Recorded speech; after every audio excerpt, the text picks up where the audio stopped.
Hello, everyone. It is my absolute pleasure to welcome you all on behalf of Team Avatar and my avatar to the December Mahotsav 2025. I am Janani Sampath and I will be your host for today's event. As we start, here are a few hygiene checks. For a seamless virtual experience, please close all other applications on your computer and log out from your organization's VPN to conserve internet bandwidth. We would like to thank our partners, Ideology Partner, Bell Canada, our supporting sponsors, Zuchi Systems, Dwarka Das Govardhan Das Vaishnav College, Grundfos. Our social media hashtags are hashtag December Mahotsav and hashtag crafting inclusion. Do post your experience on your SM handles using these hashtags. I would like to also inform you that December Mahotsav is being live streamed on our YouTube channel. You can watch the same live on YouTube. Click on the link that is pasted in the chat window. Dear esteemed guests, a very warm welcome to December Mahotsav, crafting inclusion one mosaic at a time.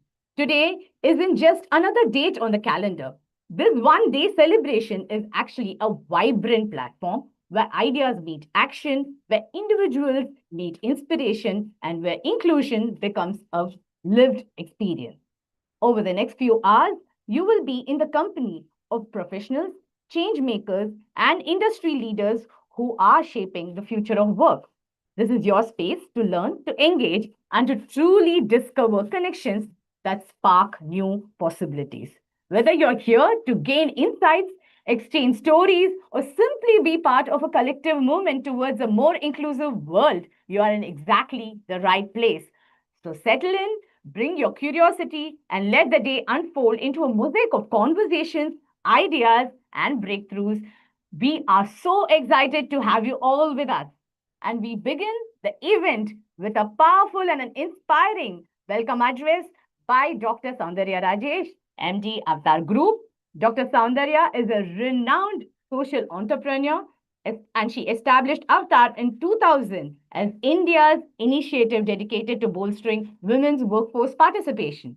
Over 25 years, Avatar has left an indelible mark shaping the employment landscape for countless women and emerging as a premier DEI consulting firm and workplace culture consulting firm, advising over 700 organizations. Avatar has played a pivotal role in advancing gender inclusion and has significantly contributed to national data on women's labor force participation through extensive research efforts. Dr. Soundarya's leadership has cemented her reputation as a torchbearer for women in the Indian workplace. Her pioneering work in facilitating second careers for Indian women and her groundbreaking intentional career path training program have empowered countless women to re-enter and excel in the workforce. Her best-selling books include 99-Day Diversity Challenge and Conversations with the Career Doctor. Over to her for the welcome address. Thank you so much, Janan. And it is such a pleasure to see every one of you gathered here for December Mahotsav, which used to be known as our Diversity Mahotsav until last year. And this year, keeping in with the trends, keeping in with the popular, better accepted terminologies for the work that we do, it is now rechristened as December Mahotsav.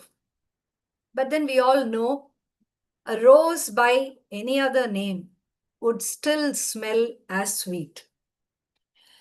And in this year's episode of December Mahotsav, we are making a lot of changes. First of all, December Mahotsav, which used to be almost a month long, 1 hour every day kind of a space for talking about culture, for talking about inclusion, for talking about different diversity strands, for talking about what each of our organizations is doing. We used to do that during the entire month of December. This year, we decided that we would have a 1 day full impact program which will actually pack everything that we're doing into this one day. It was also done that way, keeping in mind the availability of a lot of our sponsors, the availability of all of you participants, and we decided that we will go ahead with this format for the current year. You know, the current year has been anything but usual. It has been a most unusual year. I'm sure all of us in the culture and in the diversity, equity, and inclusion space, all of us in the human resources, belongingness, talent acquisition, talent engagement, in all of these spaces, I think when January was born, we all realized that we were on shaky ground. A new US administration that had signed an executive order rolling back a lot of the federal DI mandates somewhat sent out a signal to the world that DEI, in the way that it was perceived at that time, was probably not going to fly. And here's where it gets interesting. They were actually right in some ways. Having been part of India's DEI journey over the past 25 years, we at Avatar have actually observed how certain practices tend to probably become a fad, and sometimes they lose their original purpose. And I must share this with you in all, confidence, in all vulnerability, that even DEI was in the danger of that. There were many companies which were kind of pursuing a lot of culture related, inclusion and belongingness related aspects simply because they just wanted a tick in the box. And last year's, or rather early this year's, January 2025's moment was a true wake-up call for everybody. We all realized that culture goes beyond what is stated, and culture, inclusion, creating a beautiful glue that holds everybody together. All of this requires not just, stating certain goals or, making public announcements of it, but really absorbing the truth and the value of what that really means. For us here at Avatar, January was a moment where we actually took stock of all of the organizations with whom we are working, we are partnering, and what would be required by each of those companies. Needless to mention,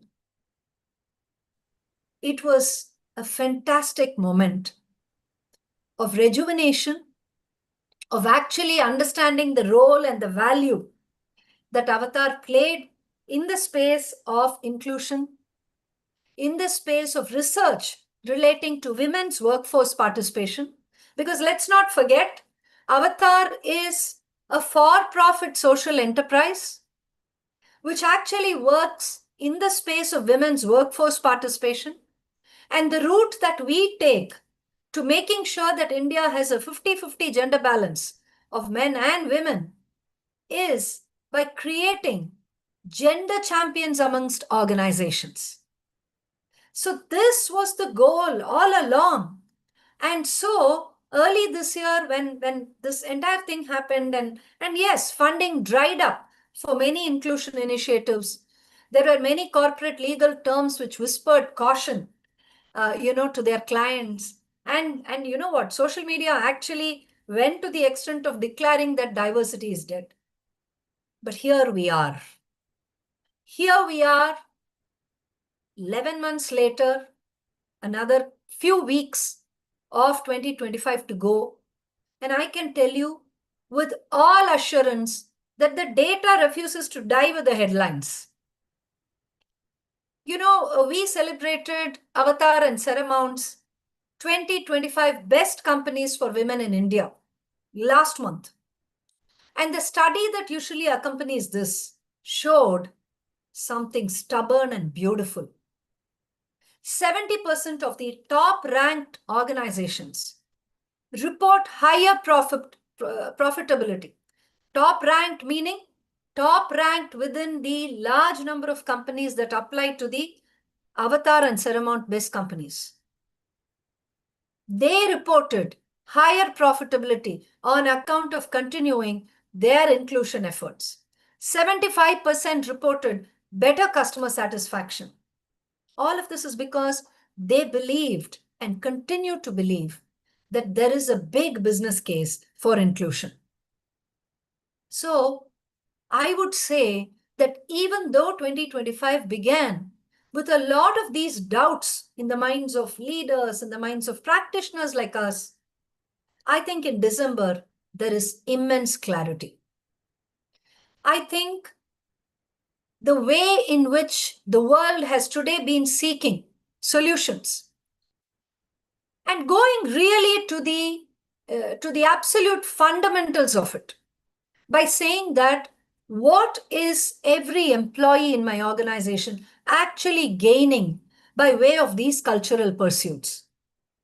What is every woman, man, or trans person, or anybody with a disability, whether it's seen or unseen, actually gain when we are, laying those talent pathways for them?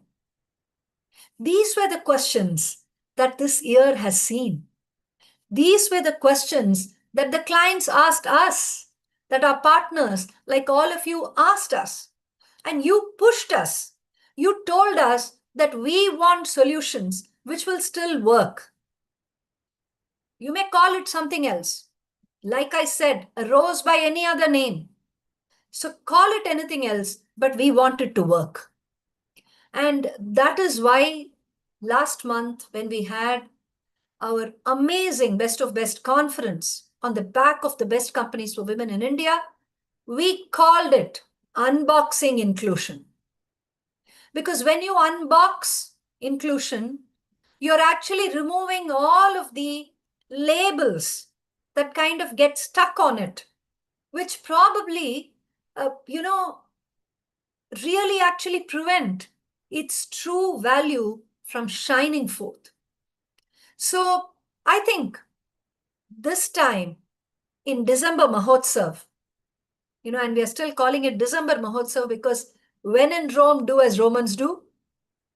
We believe that all of us here are gathered because each one of us, every one of us here, believes in the amazing power of what inclusion can actually do for us. And I'm beyond thrilled that this year every single organization, every single partner, and Avatar works with over 800 companies. Every single one of them has reaffirmed their commitment to diversity, to inclusion, to creating fantastic workplaces, and which is why this year is even more special than any other year. At this moment, I would like to thank our amazing partners and sponsors for December Mahotsav, our ideology partner BCE Tech, our supporting partners DG Vaishnav College, Grundfos Pumps, and Zuchi Systems. And big thanks to all the amazing speakers who are lined up for a truly inspirational day that we are going to be celebrating. So, my dear friends, for each of you who's here, I would say that we have gathered because we all are honoring a very simple truth. Inclusive cultures do not happen by accident. They happen through tremendous intentionality.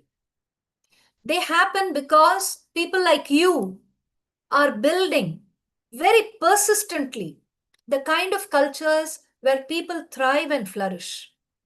And that intentionality is what has brought you and me here together at December Mahotsav.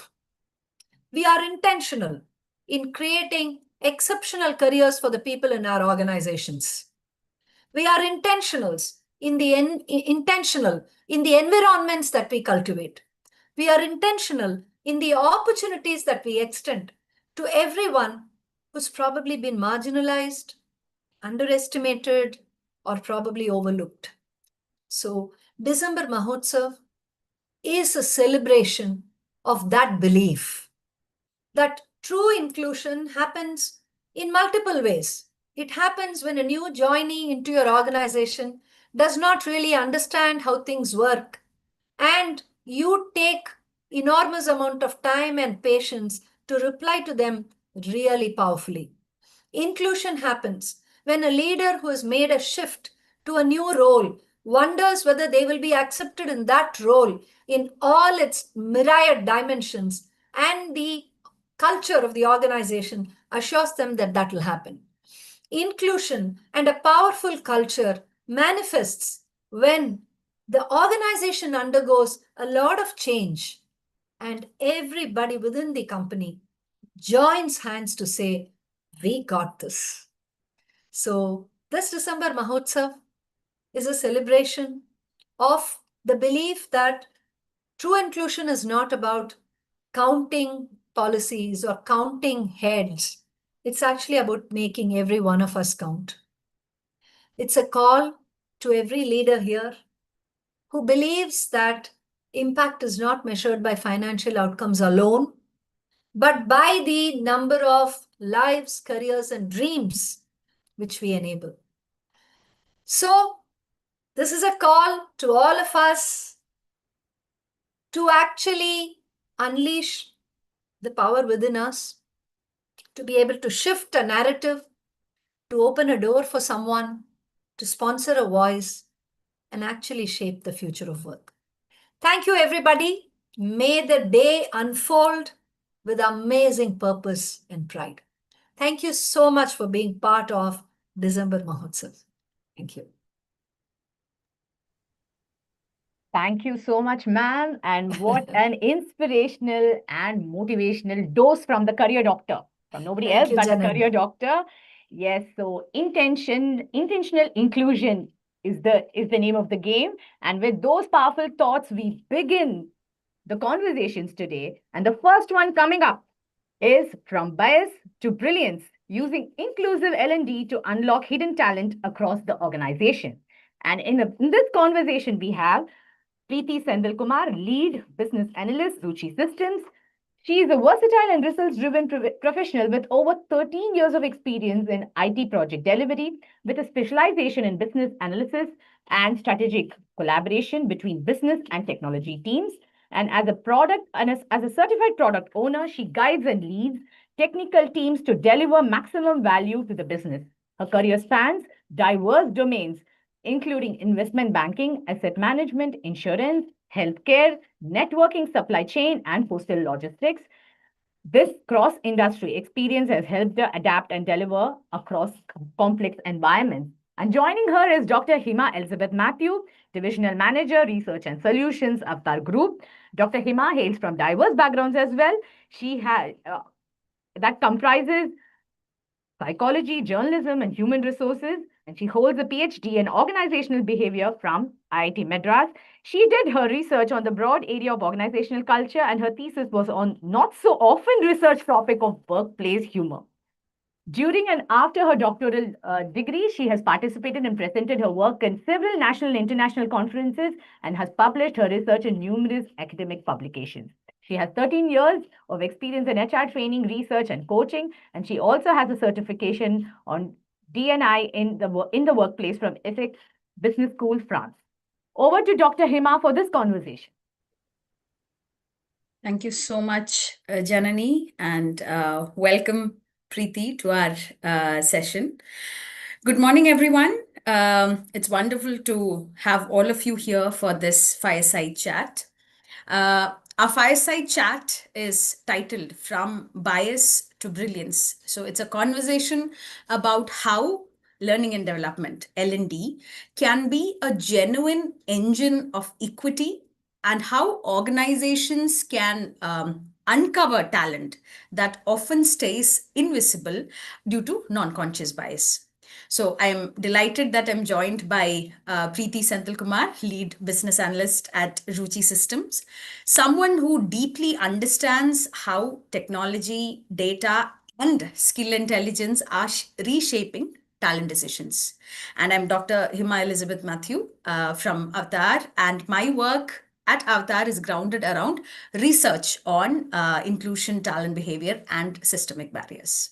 So, without further ado, let's get started. Preeti, my first question is around the big picture. Why inclusive L&D matters? So, non-conscious bias often shapes who gets access to these development opportunities. If we really want L&D, learning and development, to be merit-driven, not proximity-driven, what must organizations redesign in their pathway so that talent is identified based on capability and aspiration, not visibility? And I'm sure you will have tons of examples from your experience at Ruchi. So over to you. What are your thoughts around why inclusive L&D matters? Yeah. Hi, everyone. Good morning. And thank you for the warm welcome, Hima and Janani.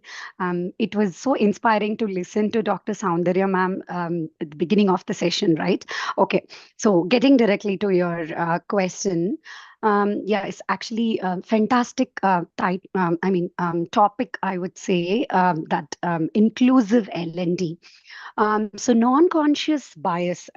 So when we say a biased L&D, it means like we are choosing the people based on either nominations or silent nominations. Of only few people, and we also choose people based on their visibility, vocal, so all these things, right? So when you want to shift from this to a non-conscious bias, I can say that we need to map the skills and the aspirations, and definitely data plays a major role here, because using the data, it's easy to collect the skill matrix of each employee in the organization. So you can design the L&D in such a way that there is a skill based pathway for them to learn and grow in the organization, right? So learning and development happens this way. So it's for the organization level. So mapping the skills and based on their aspirations. So data plays a major role to bring out the hidden talent into spotlight.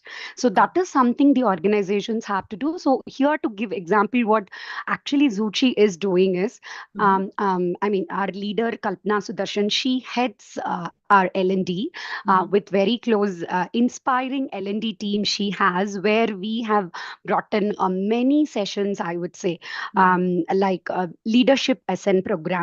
And for technical people, we do have programs called Lead to Leadership programs, and brown bag sessions and whatnot. In order to bring the speaking skills, we also have something called Toastmasters Club. I'm sure you would know this for public speaking, right? So this was open to everybody. So this is how Zuchi gives platform for everyone to ensure that their hidden talent comes to spotlight. Got it. So, Got it, Preeti. And you've very clearly explained how through your data business analyst view as well, as to how the skills can be mapped, and that too completely data based. It's not something wherein when there is data, bias can't creep in. With data, how you can do that, very well explained, Preeti. My next question is around the intersectionality in L&D. So if we take an intersectional lens, so we look at women returning from breaks, or first generation professionals, how can L&D intentionally support, because our whole topic, even Dr. Soundarya mentioned, was intentional inclusion, right? So how can L&D intentionally support these groups without creating a label, but still addressing real barriers? So we don't want tokenism coming into play, saying that it's because you're a woman, you are given this L&D opportunity. But how can we still be intentional around L&D? Yeah. This is actually a very connected topic for me, I would say. When you say about intentionally including all these supporting women and first gen professionals and also return from career break, so all these are different types of diversified learning opportunities that we have to provide here, Okay. because it's like one size doesn't fit all learners, right? Yeah. And Yeah. I'm sure you will know this. Psychology also has a proven learning styles for each individual, Absolutely. right? So I might prefer a team learning or self learning. So, Mhm. how organizations can actually split these different platforms and Mhm. extend it for to be accessible for everyone, right? So it's a equitable platform. Like, say, for example, Zuchi has Udemy Access, Mhm. where we have the corporate access where you can go register for your course that you're interested to learn.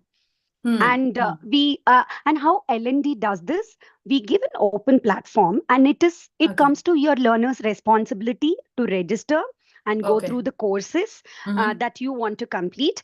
Mhm. So and sometimes we do have some learning hours challenge that's open to everyone, right? So even, Oh, yeah, people who are first gen professionals okay. and they wanted to really understand new technology, and why to leave out them also? So it's a Mhm. pathway definitely for them to grow in their career, right? So this is one such example that I can bring today on this table, that we do have these things, like accessible contents, which are really helpful. And one Okay. personal example also I would like to quote. I Mm. actually joined Zuchi 3 years back after a career break. So Zuchi welcomes freedom. Like, you wanted to execute something, you can. So I'm a certified mindfulness instructor, and I wanted to actually take mindfulness sessions facilitated across the projects to ensure that employees' well-being are taken care. So we have a Happy Minds community through which I had actually facilitated across organizations many sessions, and I mean, Zuchi welcomed it like anything, I would say. So this is a development for me, right? So it's not always L&D. L&D is supportive, but it's Mhm. also a micro L&D where each individual also can open up. So this way, L&D gives a platform intentionally for this biased groups, different groups. I hope Yeah, this is what you were expecting. yes, yes, absolutely, Preeti. And to be very honest, I have not seen somebody who's completely working in tech wearing the mindfulness hat ever. So really, really Yes. wonderful to know that. So my next question is uh, just digging deeper, being a devil's advocate a little bit. Yes. You said you have to nominate yourself for these programs. It's a responsibility from the part of the individual as well. But Yes. so my next question is around quiet talent, hidden talent, or Hmm. underconfident talent, Hmm. Preeti. So many high potential employees in organizations, we have heard this as a concern from different clients that we have worked with. So they have courses like LinkedIn and Udemy, which is open for everything. But many high potential employees often hesitate to self-nominate. So what strategies actually unlock that confidence and bring that hidden or quiet talent into the learning pipeline? You have Ruji has opened the Udemy courses to Yes. everyone. So how Yes. do you instill that confidence in the employees so that they can self-nominate and start learning? Okay. See, I would say personally, this is a great question, right? Because there are a lot of hidden talents, right? Yes, And yes. hidden talents somehow they don't raise their hands always, Yeah. because often it's due to that they don't see themselves as, probably they are not ready enough. But Mm-hmm. what organization can do is to create a psychological safety. That's very important from a leadership and a management point of view. So creating such a psychological safety, I Mhm. would say organizations can gently have these gentle reminders, a Mm. kind of gentle nudges, I would say, Okay. where there are personalized learning recommendations, a kind of buddy program which I can think of, which we Okay. do have at Zuchi, right? Like a new joinee onboarding, with Soundria ma'am also quoted, Yeah. right? Yeah. You don't feel left out. You are Absolutely. included because there's a buddy program there, and you Mhm. always have someone to reach out informally also. Mhm. And spotlighting some of the success stories of the Mhm. quiet performers. How this can happen is through my personal experience, I'll tell you. Just wanted to quote some technical, from a tech project point of view, my experience. Sure. I do have a regular connect with each of my team members, Mhm. and let it be even a technical demo or a presentation to our clients. Got it. I don't just tell everything internally and okay, come, I will present. It's not that way. It Mhm. happens very confidently. I enable them with the confidence, and I Mhm. ensure the team member is able to present that technical detail to the client very well. And yes, of course, there will be flaws, but Yeah. as a manager, as a person who is leading a team, right, you set that enabling confidence for that hidden talent, because the talent is there but they are not able to speak or given the stage to present, which is very Correct. important. And this is an inclusion, so they feel that, oh wow, I feel belong to this. So I feel that when you normalize the learning as a growth and Mm. not as a mostly people will come forward. They Got. hesitate because they feel that their performance is judged. Mhm. So that's why I said psychological safety is very important. Absolutely, Preeti. I think this is turning out to be more of a best practices slash masterclass session as to be a good leader or what an organization can do. So I'm Yeah. sure that the audience will be taking notes, because these are not practices that we see on an everyday basis, but which has to be, or which have to be there to ensure Yeah. that the inclusion experience for these employees is top notch. Yes. Let me quickly dive a little deeper into the tech aspect of your work. So this is about skill intelligence and the promise or risk of technology. That's the overall Okay. gist of it. So Preeti, a lot of organizations are turning to a skill intelligence platforms nowadays. Mm. Yes. So do you think can technology truly remove human Mm. bias, or do you think does it risk introducing new forms of bias if not designed thoughtfully? So, what are your thoughts? Is technology going to remove it, or do you think new biases might creep in? Right. Like you had mentioned previously, right? Data cannot be cheated, like it's the Yeah, accurate yeah, one, right? yeah, yeah. So, technology and analytics to do the skill mapping Mm-hmm. really cuts through human bias, no Mm. doubt about it, right? Okay. Because you have your skill graphs that you can see, and the learning behavior analytics. I think even Udemy or any platforms that you go, we have Mm. this data and how many hours spent on based on the learner's behavior, right? Like Mm. behavior analytics. So they Yeah. really reveal the strengths, okay? Mm. But the main thing here is when coming to bias, right? Yeah. The only challenge here is it connects to my previous answer, Yeah. how you ensure that um, it is accessible to everyone. Yeah. That is where you create the normalization. Okay, so though analytics will help to surface this immediately in organizations, Mm-hmm. it's like advancing in the technology is one way good, but Mm. it should not be restricted to a closer group. So here I would like Mm. to mainly the corporates who are in corporates will definitely have accessibility to all these technology platforms, but Correct. people who are connected remote, right? So Mm. that's where the challenge is there. So they Correct. should not be excluded from these opportunities. So Got it. somewhere here, the first gen professionals again come in, or probably women after career break who Mm, request a long-term work from home.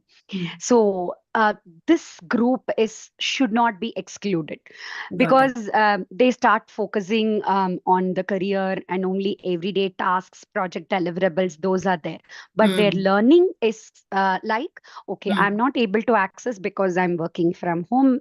So maybe Yeah. here we should also switch from the online platforms which are easily accessible, Mm. instead of the 9 to 5 training model and classroom sessions, right? So that Correct. these groups who joined after the maternity leave or for some reason, right? See, I don't want to, again, it's inclusion. I don't want to just tell only about women here. Of course, men can also take break, and I know that you welcome that, right? Yes, So yes, there absolutely. could be an higher education reason, or yes, of course, Yeah. as a caretaker, even men are allowed to take break. Mm, So anybody who is returning, this mm. kind of online platforms will definitely help. So I don't feel that technology is creating a bias here, in my opinion. Yeah, we can Got it, still Preeti. achieve it. I am a second career woman myself, and I've been a remote worker, completely remote worker for the past 4 years. So I Okay. know exactly what you just spoke about, Yes. and I could resonate it very, very closely. Yes. Let me quickly jump on to my next question, and this Sure. is equipping managers as equity champions. You did mention what role you play, but Yeah. digging a little deeper, managers have an enormous influence on who gets developed. Um, Correct. Yeah. so, what role should they play in dismantling bias in development decisions?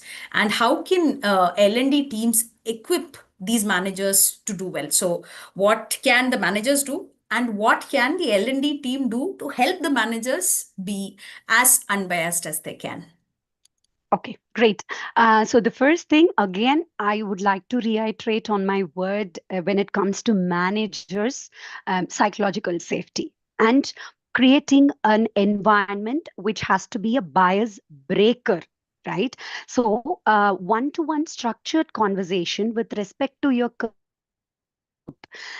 Always these conversations need not be your performance review, right? Like, okay, managers need to ensure that you have done all these things in terms of project, but let me talk about your career growth as well. What are your aspirations? Right. Mm, So understand that in the form of a structured one-to-one career conversations. And see, I'm coming from exact manager and a leader to the team members whom they mm, are managing. mm, So this way, there will be a skill first nomination, and then they can also have one tool that I can think of is, this was actually introduced many years ago, and mhm. recently even in our leadership program, where I had an opportunity from Zuchi to be part of that leadership program.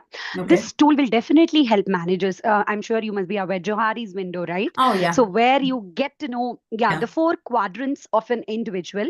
Correct. So you get to know the blind spots where, Correct. okay, so this is where I'm going to. So it's like an anonymous one, Mm-hmm. where Mm-hmm. you managers get to see the development as a shared responsibility. So it is not just to you, right? Okay, Yeah. Hima, this is where Hima says, I want to be, I want to complete this Azure certification. Then I add Yeah. it to your performance review, and because you cannot complete, I quickly jump back to the decision that Hima could not complete. That shouldn't be. That's why I said Correct. the psychological safety is important. So it should be a shared responsibility for the manager, and also, yeah, moving away from, instead of a reward mechanism, make it more Hmm. as a equitability platform, right? It should be like that for managers. That's the message that I would like to give.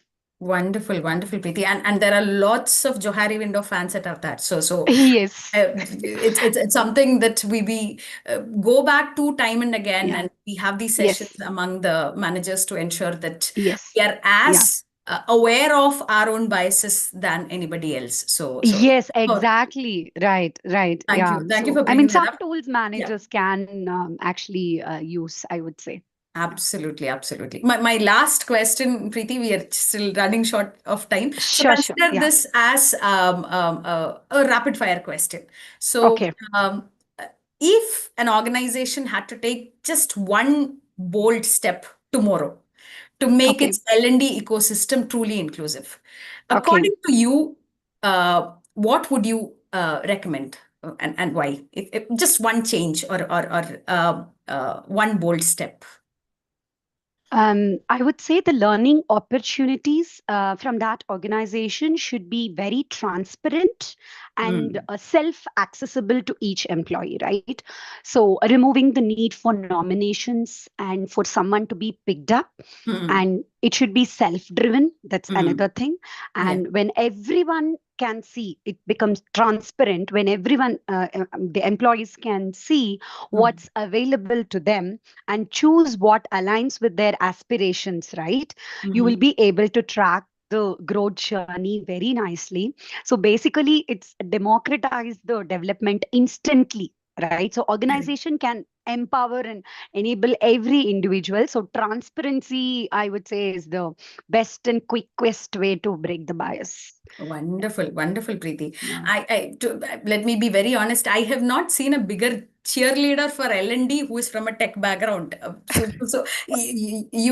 Nobody Yeah. can doubt that you're not an L&D person. Mm, You were speaking very, very from the heart, very candid yes. conversation. So thank you so much, Preeti, for the rich insights, and thank you all for joining in and listening. So, to conclude, in summary, the journey from bias to brilliance is not just a single program. So it's a mindset shift, and Yeah. inclusive L&D is where we stop discovering talent by accident and start enabling brilliance by design. That's what I understood from the insightful conversation, Preeti. And thank you so much for joining, and looking forward to see you cross many more milestones, Preeti. Thank you. Thank Over you to you. so much for this platform for me to talk about something I'm always passionate about, right? Like you rightly said, learning and development is within me. Okay, it's just me, I would say. So thanks for the opportunity, Dr. Hema, and Thank of you. course, my avatar. Yeah, Thank you, and Preeti. all of Over you to you, have a good Janani. day ahead. Yeah. Yeah. Thank you, Dr. Hema and Preeti. May I request both of you to hold back Sure, just one sure. second, just be on camera, and we would like to take a good screen grab of the two of you Sure. for a few seconds. So, not Yeah. yet. We are not letting you go so soon. Yeah. Okay.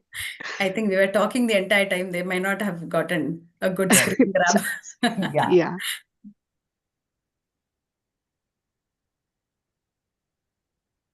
Okay, thank you so Thank you. much. That was a very, very delightful and a very, very engaging session. So many takeaways.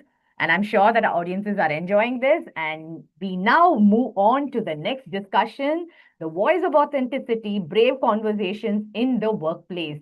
And this panel has speakers like Shweta Papriwal, Director, Corporate Marketing, Anarock Property Solutions. Shweta is a seasoned marketing and communications leader with a proven track record spanning over 20 years.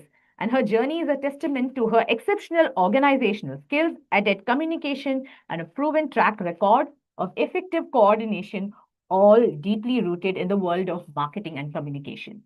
Her accomplishments extend to strategic content planning and idea development, where her innovative insights have reshaped marketing strategies.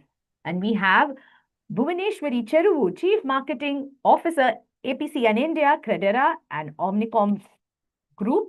Bhuvaneshwari has built her career on the conviction that marketing is not a support function but a growth engine. It is inseparable from business strategy. And as Chief Marketing Officer for Credera, Omnicom's digital transformation consultancy, she brings a unique advantage. And by sitting in the same seat as her clients, the CMOs, and the senior decision makers Credera partners with, she shapes strategies that are deeply relevant and deliver immediate outcomes and long term growth. We have Tanuja Prasad, the Divisional Manager Workshops and Training, Avatar Group, moderating this session. She is an L&D professional who is passionate about transforming workplace cultures. And at Avatar, she leads the organizational transformation vertical and is a facilitator herself. She is passionate about theatre and has curated forum theatre workshops for several corporates. Before I hand over the session to Tanuja, may I also request all of you to drop in your questions or any queries that you have in the chat window or the Q&A window. The speakers will pick it up for you and answer it as we go. Thank you so much. Over to you, Tanu. Thank you so much, Janani. Good afternoon and welcome, everyone. Very, very excited to moderate this panel titled The Voice of Authenticity, Brave Conversations in the Workplace. So when we think about inclusion, we generally associate it to, the people being in the room, who's in the room. But I think true inclusion goes a little beyond that, and it's all about who feels safe being real in that room. Right. So, as leaders, as leaders like Shweta and Bhuvneshwari and all of us, sometimes we associate psychological safety to just being nice. But I think the reality is that it goes far beyond that. It's about building systems, habits, and conversations, enabling those conversations that make it safe for people and everybody to be honest, right? So, which is precisely what we are going to be doing today, joined by two great leaders here, Shweta and Bhuvaneshwari. We're going to spend the next 40 to 45 minutes talking about how organizations can move beyond that surface level engagement to actually cultivating psychological safety, whereby all of us, every employee, can find their true, authentic voice. So let's deep dive into the panel without much further ado. Let's get started. I would like to understand, as leaders in your respective fields, right, Shweta and Bhuvaneshwari, this trait of authenticity that everybody is talking about. Do you feel it is overrated? Would love to hear your perspectives on this. Let's begin with Shweta. Hi, everyone. I am so glad to be here today and speaking on the topic, which is very close to my heart. Apart from my corporate, work responsibilities that I do, I am a pro-human, a pro-psychological driven person. And when we talk about authenticity, Tanuja, I don't think so. It's overrated. It's rather misunderstood. What happens is like, we always think that, if you're overdoing something or talking more about authenticity, you actually do not know what real authenticity is. Real authenticity is regulated, but it's not raw. So we just have that mindset of a definition of authenticity, which lacks the requirement of, it being self awareness or emotional control or just expression. So I think authenticity should actually be something which is related to responsibility, and it should not damage the trust that we have. At times what happens is we consider authenticity to be something like, I can go loud, I can be clear, I can speak anything, which could just go against the trust of an organization also. However, authenticity is something which doesn't damage the trust. It is something which cushions the trust, right? So for me, it's not overrated. It's high time that we as organizations, we as leaders, and we as individuals understand that we should not misunderstand it, but we should give the clear direction to our teams, to our people about being authentic. Thank you. Thank you, Shweta. A lot of things resonated with, what you were saying, right? When you said authenticity is not about being raw, about bearing it all. It's about that Correct. regulation, that emotional regulation that you talk about. Very Yeah. interesting insights, Shweta. Thank you for that. I invite Bhuvaneshwari to share her perspectives on this as well, and we can have a conversation around the same. Yeah, sure. And hi, everyone. Thanks, Tanuja. Thanks, Shweta. And happy to be here to begin with. Thanks for having me. And I couldn't have put it in any different way rather than what Shweta said. But to add upon what she said, right? See, authenticity is kind of being reduced, minimalized to be yourself, right? There's no just, this is something that this is my pet peeve when even in organizations we just say, come be yourself. That's a very, very thinly spread and loosely held statement, right? And yes, it does sometimes become overrated when authenticity is not being linked to impact, right? There is a particular definition of authenticity which is universal, but then I'm talking more from the corporate perspective, right? When you're talking from the corporate perspective, it has to be linked to impact. Now, you being yourself, how is it impacting the performance and the psychological safety of people around you? I am a loud person. Okay, I'm in general a loud person, but just by being myself, if I'm intimidating another person on the team, that being yourself is kind of beating the value out of authenticity, right? It is it is being aware of not just yourself, but being aware more as a leader, being aware of how is any particular behavior impacting people around you for the larger organizational good. So all these put together is what the corporate definition of authenticity should get to, is my 2 cents. Lovely, Bhuvaneshwari. I think you summed it up very, very beautifully. As you rightly said, right? It isn't just about being yourself, but that impact that your behaviors and actions have on that larger organization, right? So, lovely summarization of that. Talking about authenticity a little further, right? What do you think are some of those differences that that organizations look for between that an authentic team carries and a high performing team? Are there any differences between an authentic team and a high performing team, and do they always relate to be the same? Would love to hear your views, Bhuvaneshwari, and So then we can move on to Shweta. Yeah. yeah, so there is a very striking difference, is what I would say. Authentic teams operate with the underlying fabric of operation. For an authentic team becomes your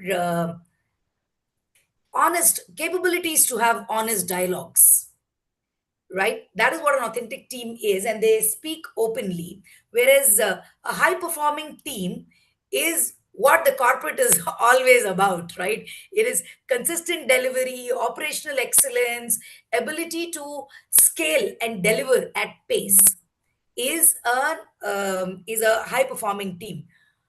To me, the very very tangible difference between the both is how do you perform a task versus what is the outcome of the task. So how do you perform a task is the authenticity of the team, whereas what do you deliver is the high performing team. They can actually, both of them can exist separately, but as a leader or as leadership, what we constantly try to do is to bring an overlap between the both, right? It is possible, and that is the sweet spot, right, where you can have high performing teams that do not burn out when they're able to talk openly. It's Beautiful. in one line, the tangible difference is the how versus the what. Absolutely, Bhuvaneshwari. I think a lot of experience flowing in from there, from your, your years at Omnicop, right? Yes. Over to you, Shweta. So, like Bhuvneshwari, rightly mentioned the difference between authenticity, outcome, and productivity. I would like to say, the most striking difference is that authentic teams could be high performing. Okay, but high performing teams may or may not be authentic, right? So what happens is when I, kind of check teams, and because I'm a coach myself, a leadership coach myself, so I often see that, performance is an outcome. Authenticity is a condition. Authenticity is an environment or ecosystem through which, and it is in a sustainable ecosystem, which if an organization can imbibe into its culture, the culture becomes sustainable. It's not only about processes or productivity, outcomes, deliveries. All of us are driven by numbers. But at times, having that sustainable ecosystem will make it very prominent and also possible for people to thrive. So when basically when people feel free to speak, or safe to speak, rather, free and safe, there's a difference between that again.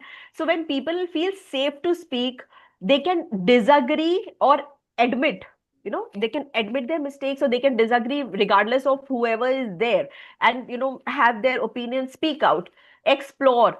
So that becomes a culture that you're getting into the organization. So it has to flow down bottom up, not top down, right? So if that is there, So it becomes quite easy to get those high performing teams. But high performing teams without authenticity would often run on fear, compliance issues, non commitment that we are seeing these days.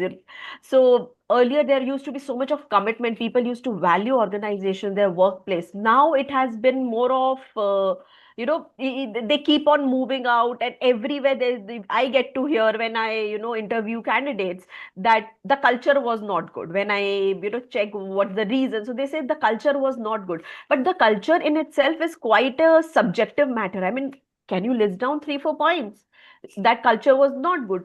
So I mean, I think you should have a perfect balance between having authentic teams that can also perform well, and make literally some critical decisions on based of authenticity, and it should be a behavioral marker. Lovely, lovely insights emerging, Shweta, from your experience, right? Just curious, as a coach, when you're coaching various employees, have you noticed any gender differences in how men and women approach authenticity? Any examples coming to your mind from your experience? So yeah, so I have been coaching a lot of leaders and also students also, right? Now what is happening, there is a we always are talking about women empowerment. Women are the the vulnerable sex out of this. But what I get to hear is now that women are also, I mean, I'm just talking out of my experience, no personal matter for anything else. So I'm also seeing there are a lot of cases wherein this gender thing has been taken undue advantage of. So women also are trying to take that undue advantage. But when it comes to balancing the gender, balancing the roles, I think that it is very important for organizations, for leaders. I mean, I coach 3 to 4 CEOs, wherein I tell them, when it is about getting the right candidate for yourself, it has to be the CV, it has to be the experience, and it doesn't have to be that M or F in your gender, right? We also have other genders now. I mean, LGBTQ and all of that. So it's more about being inclusive, more about talking about those skills, talking about those capabilities, talking about what you experiences, and not just about gender. So I'll just take one example. My son, who's 22, he just graduated, and he tells me when he was sitting for college placements, most of the companies that were there at the college, most of them said women, females preferred, women student preferred. So he's like, what do we do? Where do we go? Right? He said, I'm also equally capable, but just because I am not a female, I cannot sit for this opportunity. So we've done all of this long way. Now we have to kind of create that balance wherein we look at talent, skill, and not just the gender. Absolutely, Shweta, can't agree more. I mean, definitely. Speaking about leaders, right? The leaders, and because it needs to flow both from the top and from the bottom up, right? How can leaders shift their mindset from always being right to, donning that cap of learning so that they can foster the psychological safety across the organization? Would love to hear your thoughts on that, Bhuvaneshwari. So, right has become a very left statement, right? So, the point is that the bottom line that I tell people when I'm talking anywhere or within the office is, please bring in the sense of learning by actually modeling curiosity over certainty, right? There is somehow it has been drummed in when people are moving from middle management to leadership, that the more certain you are and the more you come across like you are running from a zero doubt scenario, you're establishing your power or your leadership status and so on and so forth, right? The bottom line to bring about this sense of curiosity is you're only modeling by your behavior, right? People who are younger than you are looking, because I looked up at my seniors as I was growing up, right? And I started looking at their behaviors to mold myself into that. So if you are coming off as a person who comes with a zero doubt, that's what you're teaching the children. But then that is not what it is. Curiosity is key for learning, right? The three most important things I would probably tell everybody is start with a question over a mandate.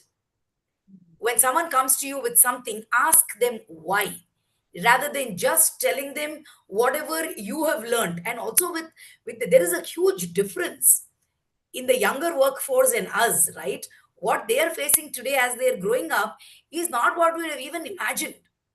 So start with a question, and then, um, involve diverse viewpoints before decision making. That's the second point. And the third point is please treat mistakes as data and not failures. I think the minute you are trying to put these three things in place and stand up as a leader and say, I do not know, at times when you do not know. So that encourages vulnerability in the workforce. And this is the way where we can build in a shift in the ecosystem where people start feeling safe Yeah. to fearlessly contribute and collaborate, rather than think of, hey, if I do this, is it going to be wrong? So let me Yeah. just not do it. Right. So Absolutely. these are the things that I would advocate. Absolutely, Bhuvneshwari. I think modeling the right behavior definitely makes a lot of sense, right? I mean, because when you choose to embrace your own vulnerability, it gives the other person permission to say that it's okay to not know everything, right? And it's And the okay to most seek important help. thing being that, as leaders, you should emphasize and re emphasize the point that learning is far more important than perfection. Yeah, right. True, true. Perfection is highly overrated. It Yes. is. It Uh, is. Lovely. Just curious to know, Bhuvneshwari, I mean, over the years in the span of your career, right? How has that psychological safety environment changed for you, right from the time when you began your career and now you as a leader, as a chief marketing officer, how has that shift been? Curious to hear about your personal experience. See, the psychological safety has various dimensions to it, right? It is not, and what I feel, I personally feel, is that there is a certain amount of culture that an organization builds, right? And there is a certain set of uh, securities, insecurities, and expectations that we take into the system. Mm, So the psychological safety builds when both these come together as a designed system. mm, It cannot just be an individual thing. And I think organizations have evolved yeah. quite a bit in the past. But I've been working for 26 years now, Mhm. and organizations have evolved, because earlier it would just be, this is the culture, okay, and fall in line with it. Like Shweta rightly mentioned earlier, culture is a very, very, very large, poetic, romantic, overly used and abused word, right? What elements of that are changing is the point. And I see that organizations and are evolving very, very rapidly, where we are bringing this two-way street of Mm, building it. Even if the culture of an organization is immaculate, if there is a certain individual that has had a certain childhood trauma and they're bringing that with them, you can't really blame just the organization, absolutely. Yeah. right? So that the leveling up of both is the change that I am seeing, Tanuja, and it's happening Right. beautifully. It's happening beautifully. And a few things that I see which are changing Mm, are clarity in communication has come up a long way, and then respect in debate mm, is what leaders are appreciating. I yeah. don't think I ever had the audacity to debate when I was a youngster, right? But True. we are trying to bring that in, and a constant uh, template in handling dissent is, I think, very, very important to build that psychological safety. Very, These very are a few beautifully points. And said. the most important thing is authenticity over hierarchy. Mm, When we start pushing that mandate, aggressively and fearlessly. That is the only way that the operating fabric of the organization can change. And that's what is most important for safety, psychological safety. Very, very beautifully explained, Bhuvaneshwari. Thank you for taking us, giving us a glimpse of what has happened, right? Would love to hear your views on this, Shweta. How do you think the shift has happened with respect to, psychological safety? How have organizations evolved in this manner? So I have been working for the past 20 years, evolved from various roles and now in the leadership role for the last almost 5 7 years, and I understand there's a lot of shift that has happened in the Indian organizations as well as globally, as in when this the understanding and also the acceptance of mental health. Organizations are considering mental health as one of the key points or key requirements for their people. And most of the organizations, I speak at various organizations on mental health best practices and how you should be incorporating that into your organization culture and behavior. It is understood that a person can take leave without falling ill. It is now regarded all right to just not mention that I am taking a leave for so and so reason. It could just be that I have seen firsthand that, I tell my managers or my team comes and tells me that, I'm not working tomorrow, or maybe I'm working from home, or I'm not feeling good.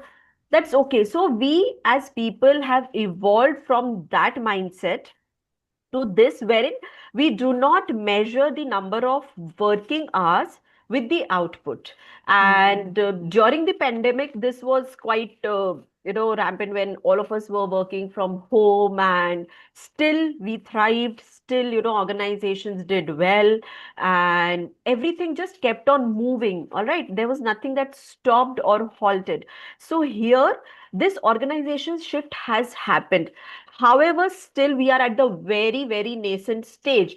Like Bhuvneshwari was mentioning about, if somebody is coming from that childhood trauma, you cannot just go and say that, I have been there. But there are some helps, there are some initiatives under the HR, L&D, or other departments wherein you have access to some mental health practitioners or something of that sort. You have some sessions curated for your people wherein you are allowed to be yourself, allowed to speak out. That is where we have come to at this age, being allowed to speak, being allowed to be yourself, being allowed to take a day off, being allowed to, not work for a day. All of that has been okayed by organizations now.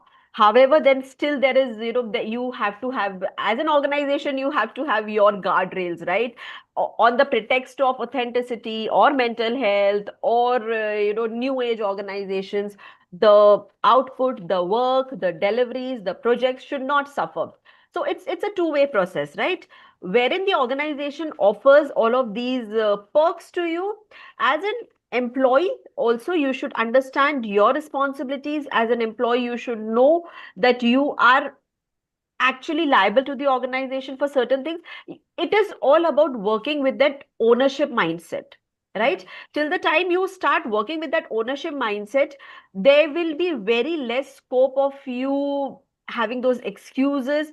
In fact, when you start working with that ownership mindset, you reduce your burnout, the productivity increases, the output is better, and the work just gets done. And this is a trickle effect, right? A trickle down effect which flows across the teams, be it the way you behave, be it the way you talk to your peers, be it the way you present to your seniors, whatever. It has to be something which comes out from you as an employee who's working with that mindset.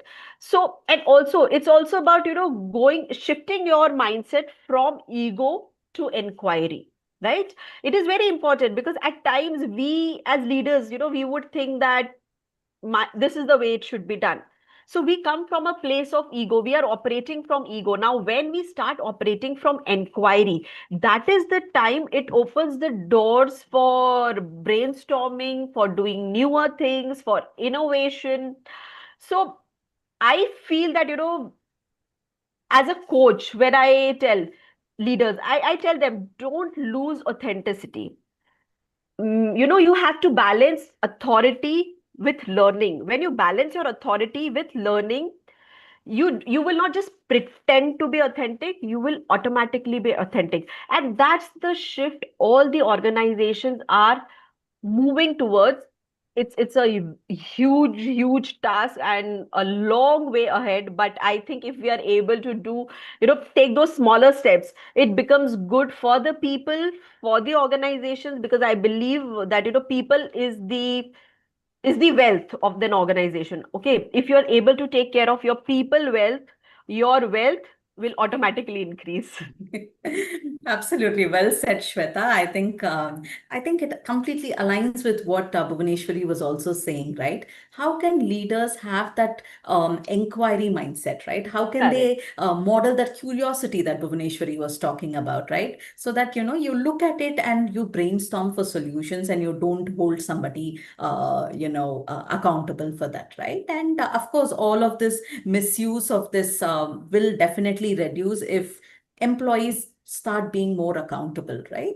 At this juncture, I would love to take a few questions from the audience. If anybody has any questions, please do so. You can type it out here. Lakshmi, do we have any questions emerging from the chat? I'm I don't checking think it. so, right? No, I don't think so. Yeah, we can go Okay. ahead. We can take it as it comes up. Okay, lovely. As and when the questions come, we'll do that, right?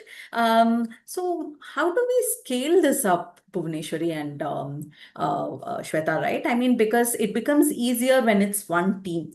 But how do you scale it up to the entire organization? This thing of being authentic and having psychological safety, right? Because we do understand that it is individual specific. If people are carrying that trauma, and not all leaders are alike. So how do we scale it up? Are there any? Do you think there should be a organizational shift in terms of policies or anything that can help in scaling this up and making it absolutely psychologically safe space for all employees?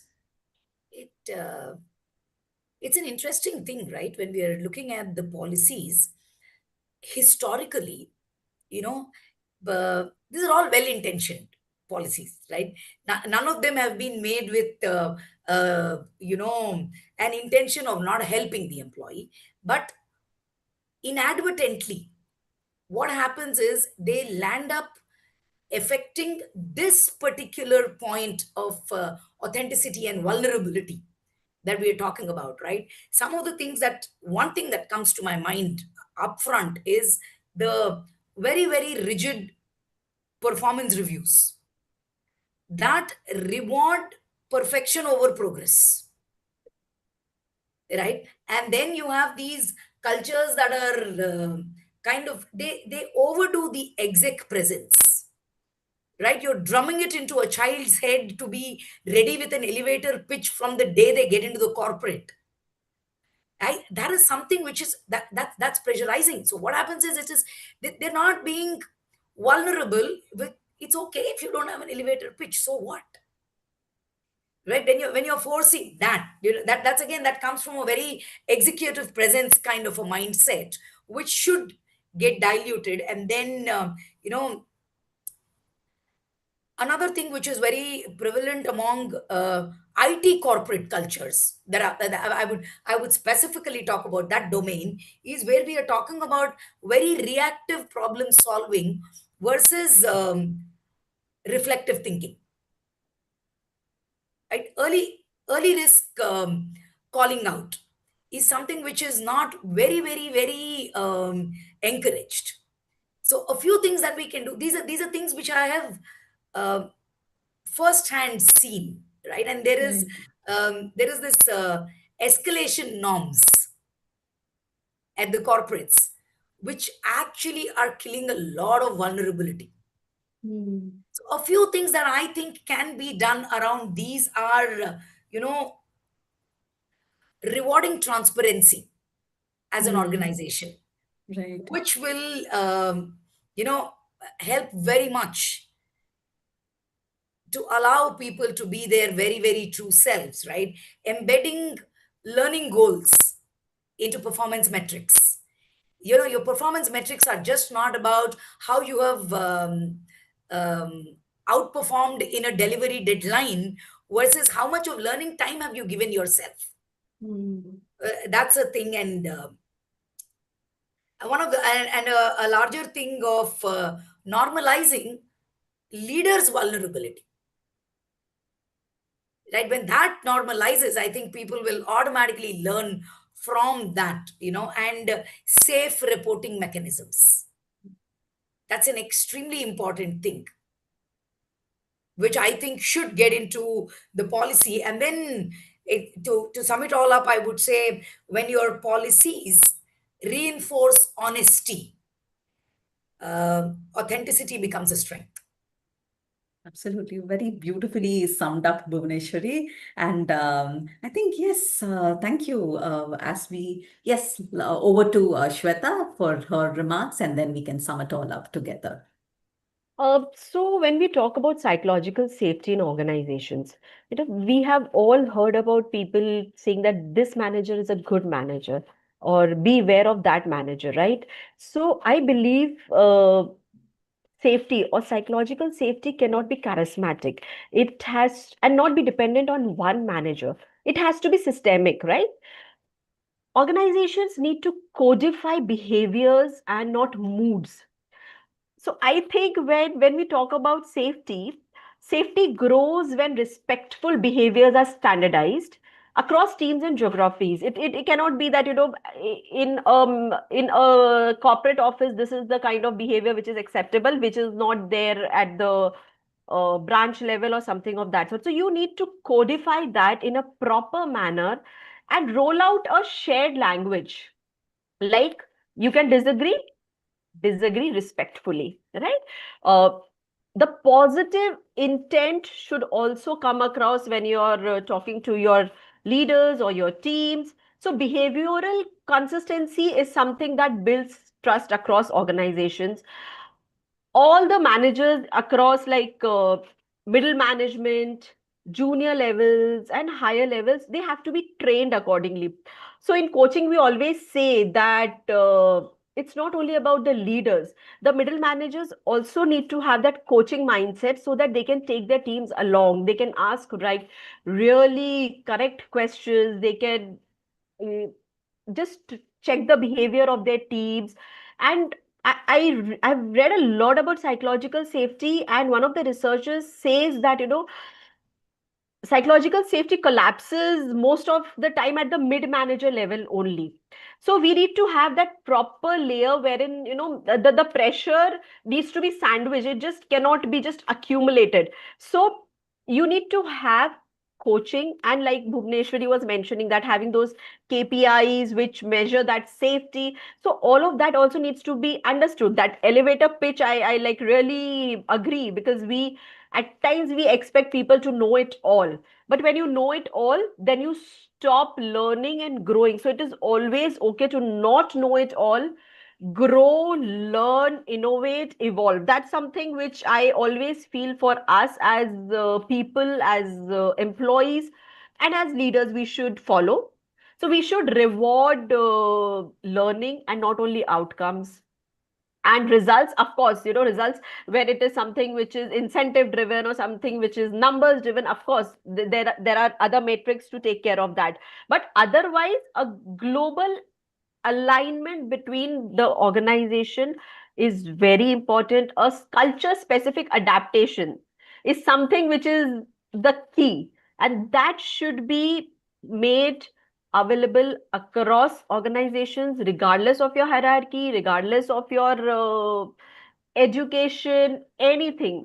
So psychological safety, I mean, I would just sum it in just one sentence, that psychological safety becomes real when it shifts from leadership intent to organizational habit, which I just said, that it has to be behavior and not the mood, and not that we want to have it, it is good to have, but it should be seen and felt. It is more about the feeling that it gives versus the the results that show on those PPTs. I Wonderfully, would say wonderfully that summarized. Yes, yes, an Bhuvaneshwari. organization would have actually reached that place if you not only ask the people who are working at their desks, but I do this. I actually do this in my office. When you go and ask your housekeeping staff, Correct. and if they are able to open up and tell you, that's a slight test. That's a slight litmus test saying that, okay, probably we are doing something right. Yeah, You it's know, also about, it's not just about all the kids who went to fancy colleges and who are coming driving cars. If my housekeeping lady can actually tell me what she's feeling on a particular exactly. day, I would have thought we are doing something right, something at least on lines of right. It's That a is what I great feel, indication. that, Absolutely. a zero error culture. A zero error culture is something that we all should have in place, because if when fear of when failure is punished, or so that's the time when truth disappears. So have those matrices in place. Do not silence your people. Let them voice out what they feel authentically. But yes, have your guardrails in place, wherein that it is just not creating that morcha, but it is also about you really feeling what it is, and when it reaches out to the ears that it should be, then is when you have a good organizational culture. And then you don't say that my culture was good, my culture was bad, whatever. It's we who build the culture, right? Very well said, Shweta and Bhuvaneshwari. I mean, spot on, right? Psychological safety trickles down, not just, people sitting in the fancy offices, but everybody who's a part of the organization, right? And I could really resonate when you said that, safety grows when respectful behaviors are standardized, not just happening in, one corner of the HO, but across the organization. And that's exactly what we spoke about, scaling that up. And I think leaders modeling their vulnerability, that could definitely send the message that it's okay to make mistakes, it's okay, and we prioritize learning over everything else, right? Wonderful. This has been a great discussion, very, very lovely insights emerging for all of us. As we end, I would just like to pose one very, very one rapid fire question to the both of you, right? Any final thoughts, any piece of advice to the young men and women who are watching, who are beginning their careers, on how to navigate their careers with respect to the topic that we spoke about? Any one or two points, quick thoughts, both of you. We'll start with Shweta. Okay.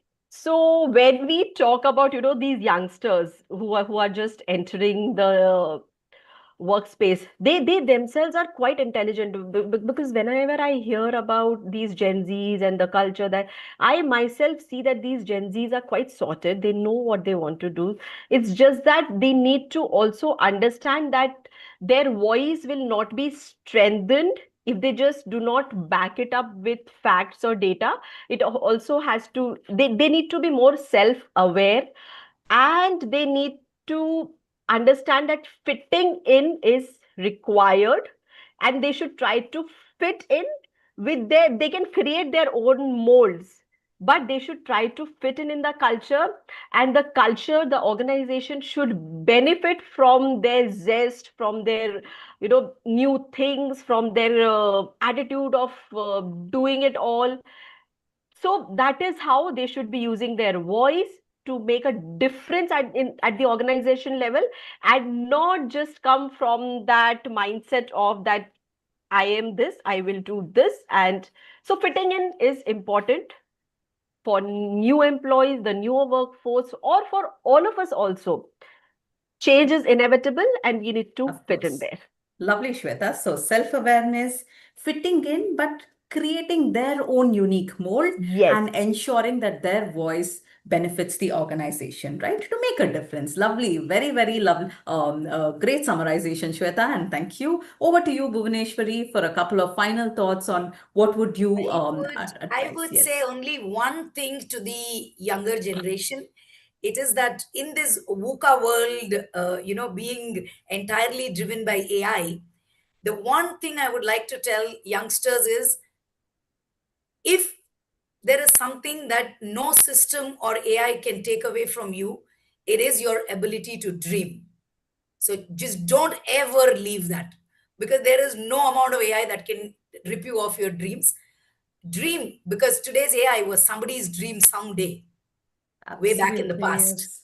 So dream, and you can always achieve what you dream. What a beautiful thought to end this very, very insightful panel discussion, to hold on to that dreams and to, to not stop dreaming. It was lovely speaking to both of you, Bhuvneshwari and Shweta. Thank you. Thank you so much for joining us. Over to you, Janani. Thank you, Tanu. Thank you, speakers. And that was such a nice discussion. So many thoughts shared there on psychological safety, and so much of authentic sharing. Thank you so much. May I request all the speakers to just hold on for a few seconds while we get a screenshot of yours. Thank you.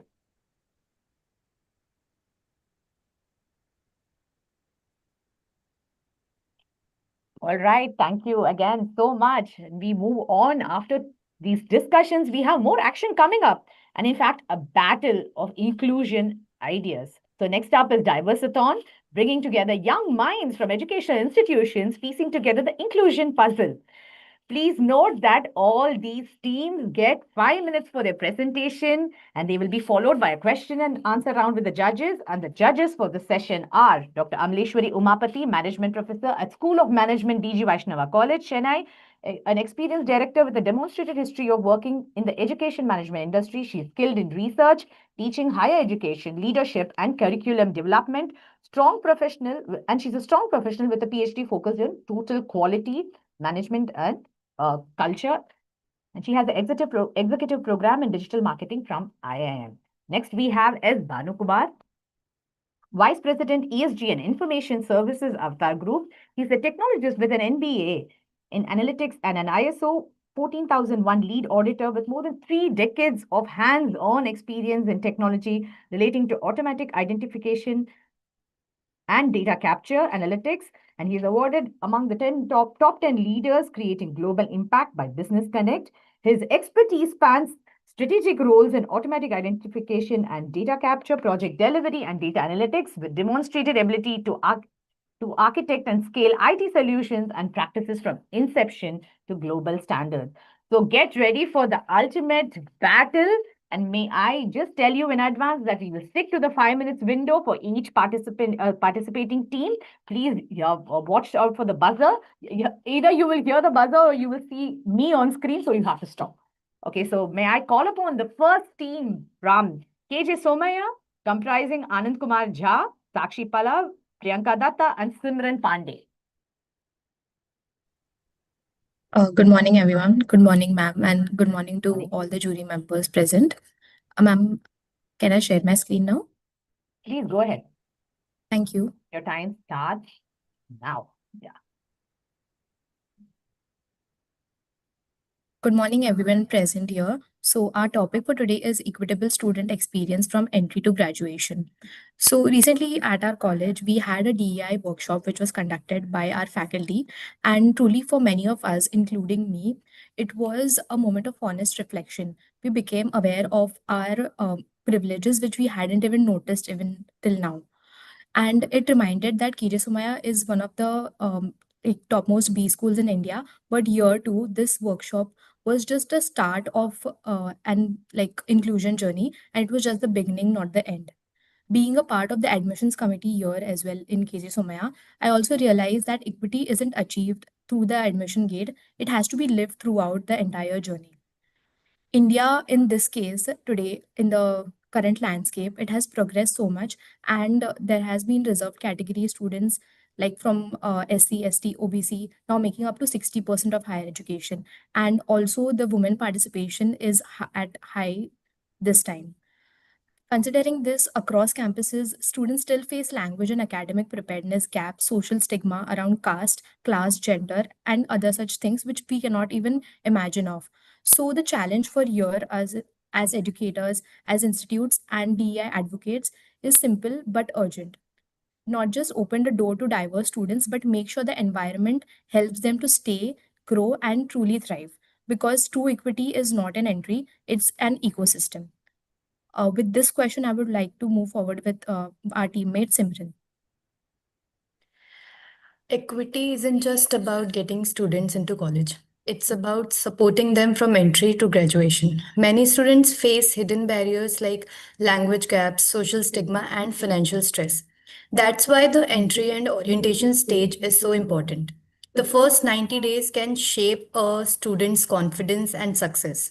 To level the playing field, we propose pre-admission orientation that explains exams, processes, and campus life for disadvantaged and first-gen students. Bridge courses and language support to help vernacular, medium, and rural learners adjust. Clear communication of reservation policies so every student understands their rights. At the base of all this is financial equity, timely scholarships, and zero cost academic support to remove financial hurdles. In short, these steps remove the fear, confusion, and delays that marginalized students face even before classes begin, helping every student start on equal footing. Moving ahead, Priyanka will take over. Now, let us understand how classrooms can be made into sites of empowered learning and inclusive growth. So, the elements that create a classroom are the physical space, the facilitators, the students, and the tools that enable learning. So, it is important to begin at the roots as inclusivity is a concept deeply connected to access. So, we need tools that recognize diverse needs and also cater to them. Training both the educators and students to break down inherent bias is very important to create a psychologically safe learning space, like Bhuvneshwari ma'am had just mentioned. In this space, it is important to cater to the diverse neurological functions and abilities to ensure inclusive growth. This can be implemented through the learning material, the classroom design, and also the examination format. Now, as a society, we have a plethora of differences and similarities in India, and it is important that an inclusive curriculum would be reflective of the same. Communities must be represented through the curriculum so that young kids and youth have role models to look up to. This can be in the areas of gender, sexuality, language, and ethnicity. In addition to act as safeguards to ensure that issues are also.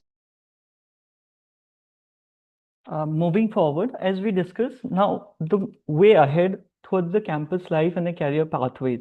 So the first is accommodation and the safety. So having a care, and if we end the caste segregated hostels, which has been in the past like welfare hostel for Dalits, which has been a long controversial part, then having gender neutral housing or safe women's hostels.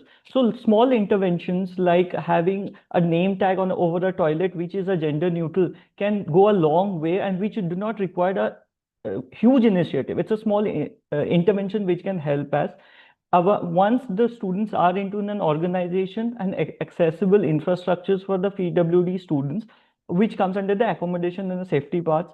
Next, moving on to student community and the well-being. So queer collectives, culture clubs, and anti-ragging and EO cells. So me being a co-convener of a humanist and HR club, so we have an unsaid rule of reservations for the people coming from a diversity background.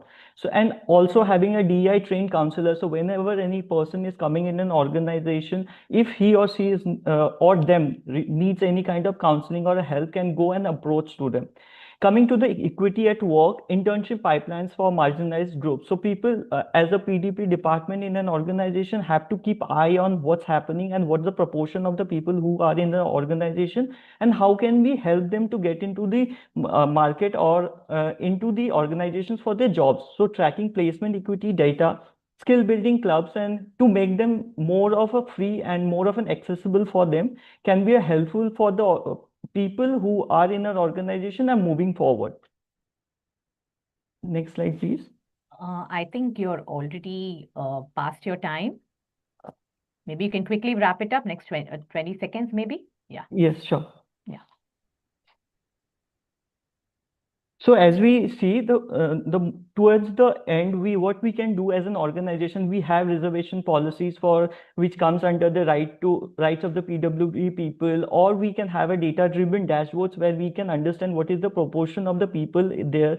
As an organization, they need to focus upon how they are more inclusive, as NAC accreditation is also which has been aligned to that.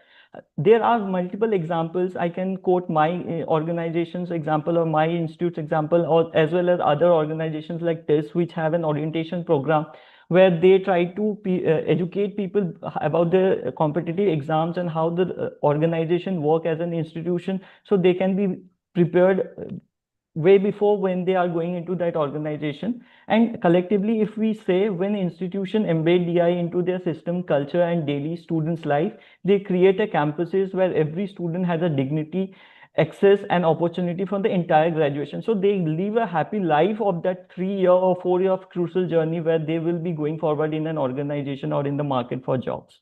Okay. Thank you so much. I think that brings us to the Yes, thank you so much. yeah.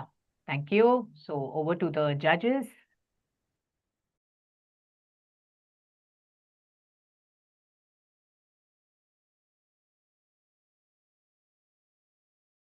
Commendable. You have chosen the exact factors influencing diversity. I would like to ask, because you're students, if you get into organization, what will be your expectation from the existing other seniors from the organization to have a different approach towards you, young ones, in terms of diversity? Hello, ma'am. So I would like to take this moment to mention that my SIP, the summer internship project that I did, was with women in leadership. And one key initiative that I had worked towards was introducing informal feedback networks that were inclusive towards women. So what I had studied was that the informal networks are usually dominated by male employees. And if, as a young professional, I'm included in those conversations and I can have connections with my peers on an equal footing, I think that would enable me not just to grab the opportunities, but about to learn the ways of the workplace as well. And I think those networks do not provide that safeguard that women are usually given by formal networks. And it will introduce me to the actual workings of the corporate life. So I think that is something that women need. Good. Thank you, ma'am.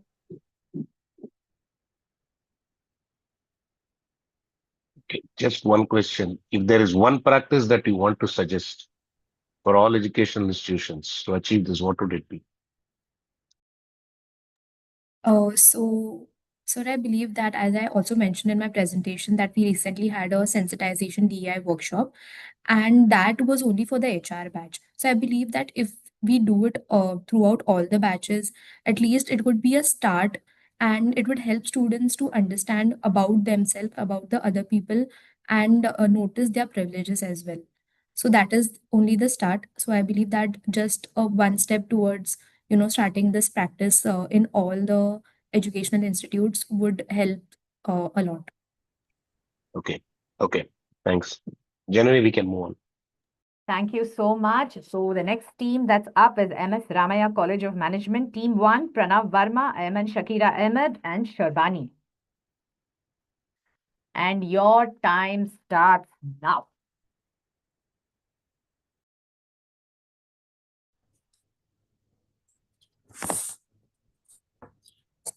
Good afternoon, respected panelists and my fellow presenters.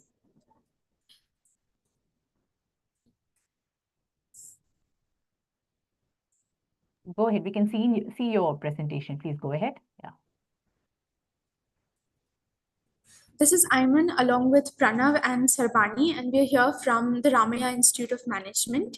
And today we're going to explore a very important question, and that is, what would campus decisions look like if every student's voice truly mattered equally? So this study is built on three core values: fairness, diversity, and shared ownership. And we look at how decisions change when they are informed not just by a few visible students, but by a full range of student experience. In the next few minutes, we will be examining how currently it gets, different students get heard and who gets left out, and why equal participation is essential for a healthier and more inclusive academic environment.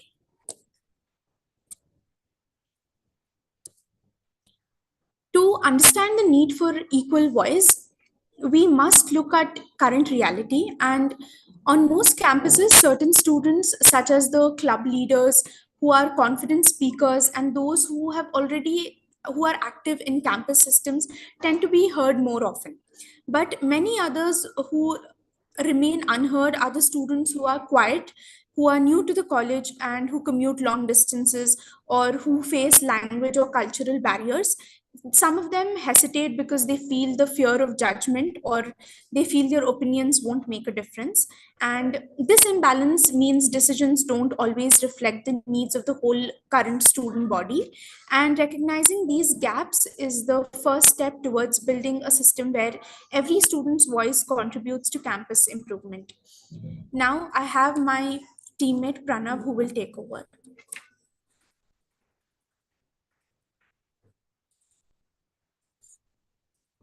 Hello everyone. Uh, which campus decisions need student voice to be heard most? First, everyday student life systems such as mesh menus, bus timings, and availability of student space directly impact student life. Student can input and make changes in these systems. Secondly, policies affecting stress and mental load, such as exam schedules, assignments, clustering, can like the deadlines can affect on the mental health of students. Third, other campus safety plannings must include student perspective, as student experience in the campus matters a lot. Fourth, involving students in developing clubs and events ensure that the event activities match their actual interest and not assumption. Finally, improving digital systems like attendance, LMS platforms, and notice board require platforms feedback from the student, but like from everyday point of view. New mechanisms to hear every voice. One, quiet feedback box. Like you can go and give a QR code to places such as hostels, classrooms, where students can directly go and scan the code to ensure their thoughts are met. Second, rotating student council. For every repetitive 2 months, student council can be changed so that every student can get a chance to represent their skills, and they uh, represent their skills, and they can ensure that everyone's voice are heard. Third, a campus listening map. Physical zones where students can pinpoint problems or suggestions. This creates a visible interactive space for collective problem solving. Fourth, peer voice uh, captions. One trained student per class can gather concerned weekly information about the class behavior, so that they can go and make proper changes. Fifth, a decision Pranav, I have to interrupt you there. decision I'm giving you 30 more seconds. Can you please wrap it up fast? We are past time. Yeah. Okay, ma'am. Okay, ma'am. Uh, Third is the decision transparency board, which shows a student suggestion can get implemented. Now, the next slide will be shown by Sarbani. So, coming to the measuring, if student voice improves fairness, belonging. When we want to check if student voice is actually improving fairness and belonging, we look at a few simple things. First, we see whether more types of students are participating, not just the same familiar group. Then we check if the ideas suggested by the students are actually being implemented by the institution or not. If students feel comfortable sharing their concerns, silent dissatisfaction starts to reduce because fewer complaints stay hidden. Student voice also helps everyone understand why certain decisions are made, which increases transparency. Finally, when students feel that the opinions matter, they show a higher sense of belonging in campus surveys. These changes together show the student voice is truly Yeah, making the Shabani, campus. I think, are you done? Because we are well past time. Yes, ma'am. Are you done? Because we are well past time. 30 seconds also I have given you extra. We can't extend beyond this. Are you done? Yes, ma'am. Done. Okay.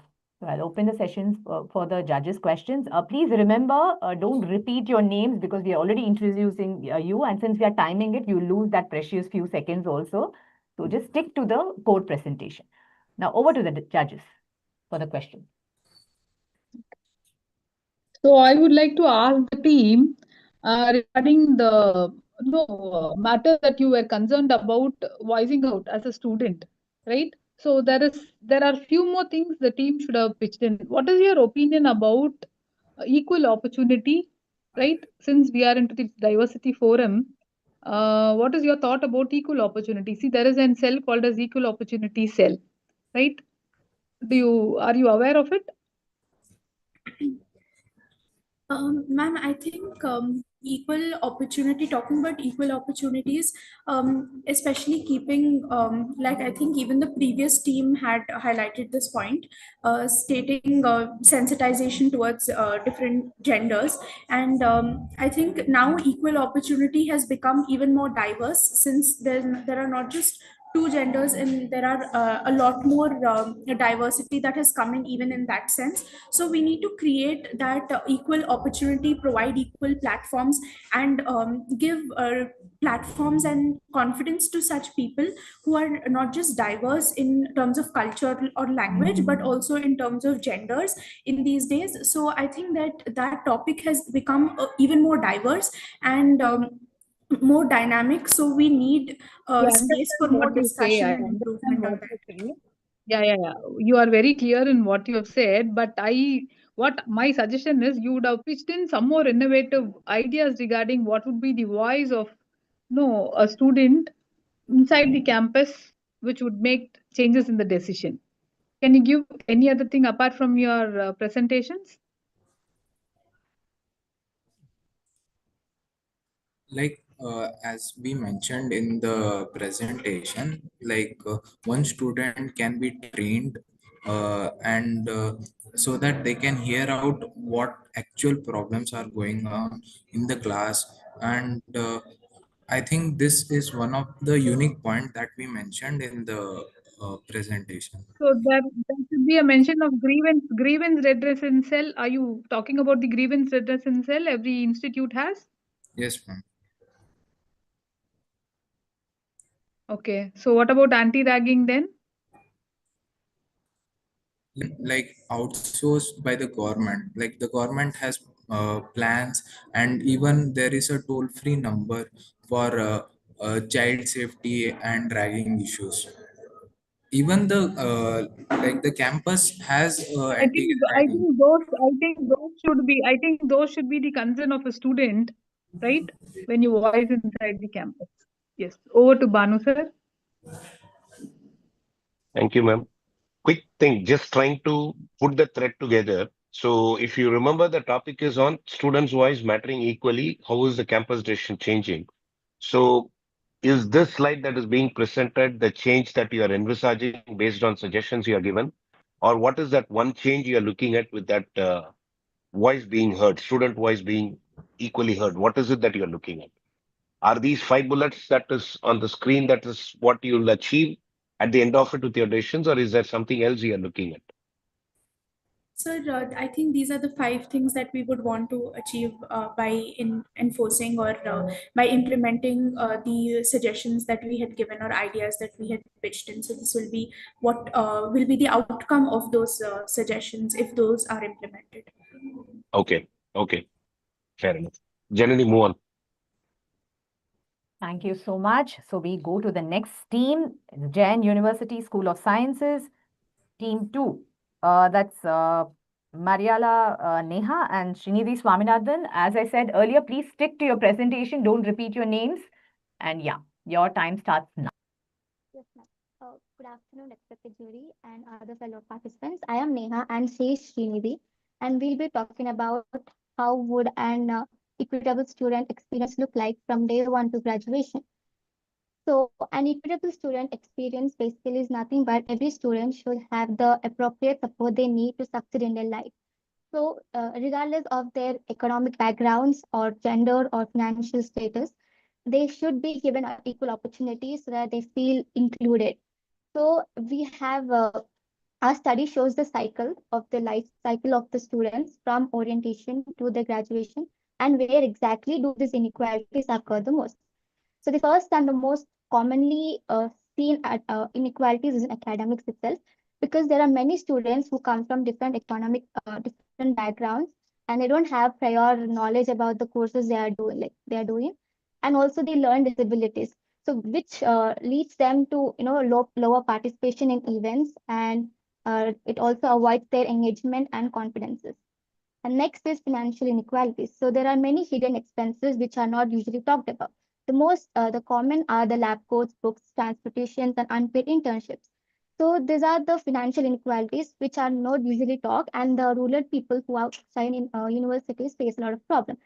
So they avoid opportunity due to the cost, and part-time jobs also. If they are doing part-time jobs, it might affect their academic as well performance.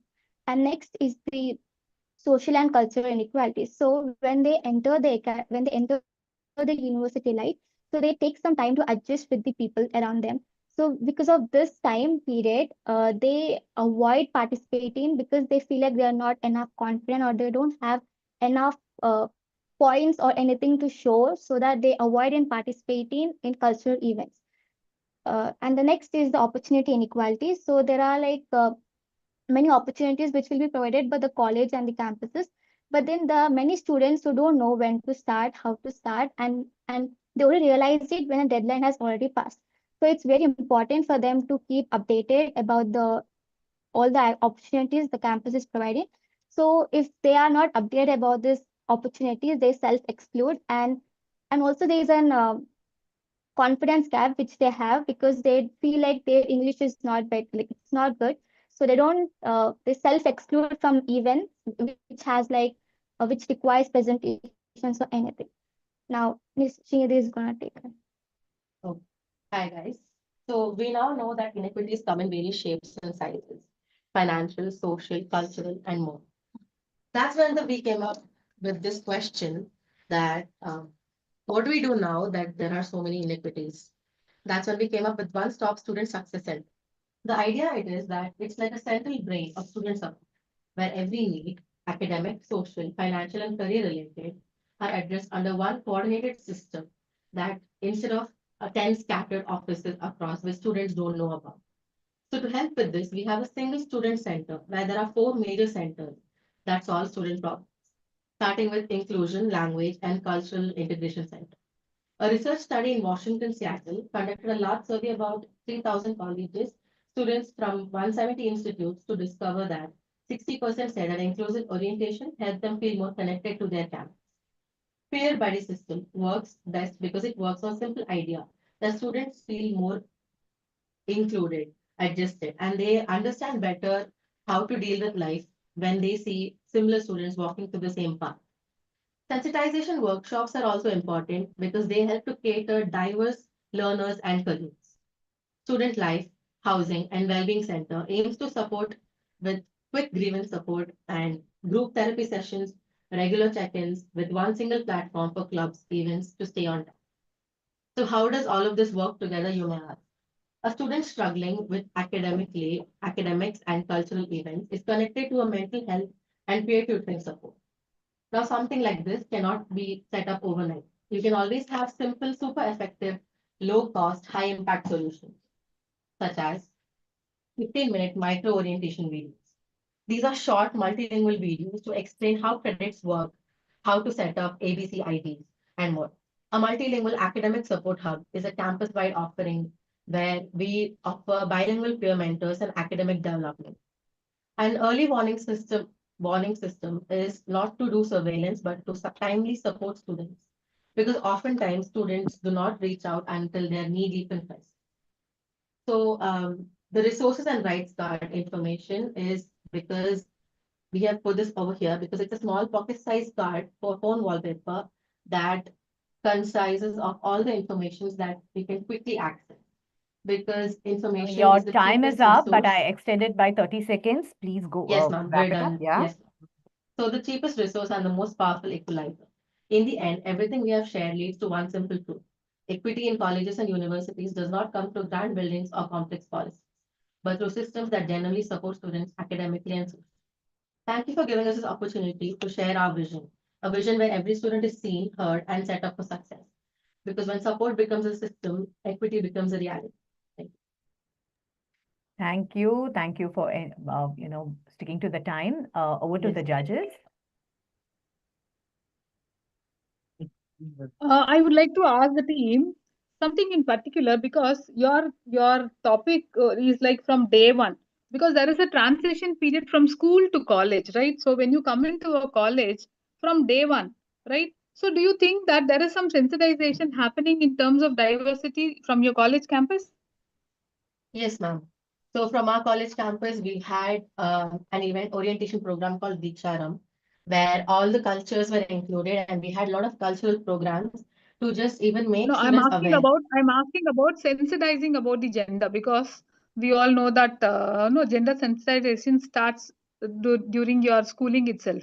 So is that enough, or do you expect a lot when there is a transition from your schooling to college, right? And then from there to your graduation, it takes not less than 3 years in terms of professional education. It takes 4 years, and we can see that there are so many issues among the Gen Zs and the Alpha kids where compatibility becomes something very difficult even after international campuses are open.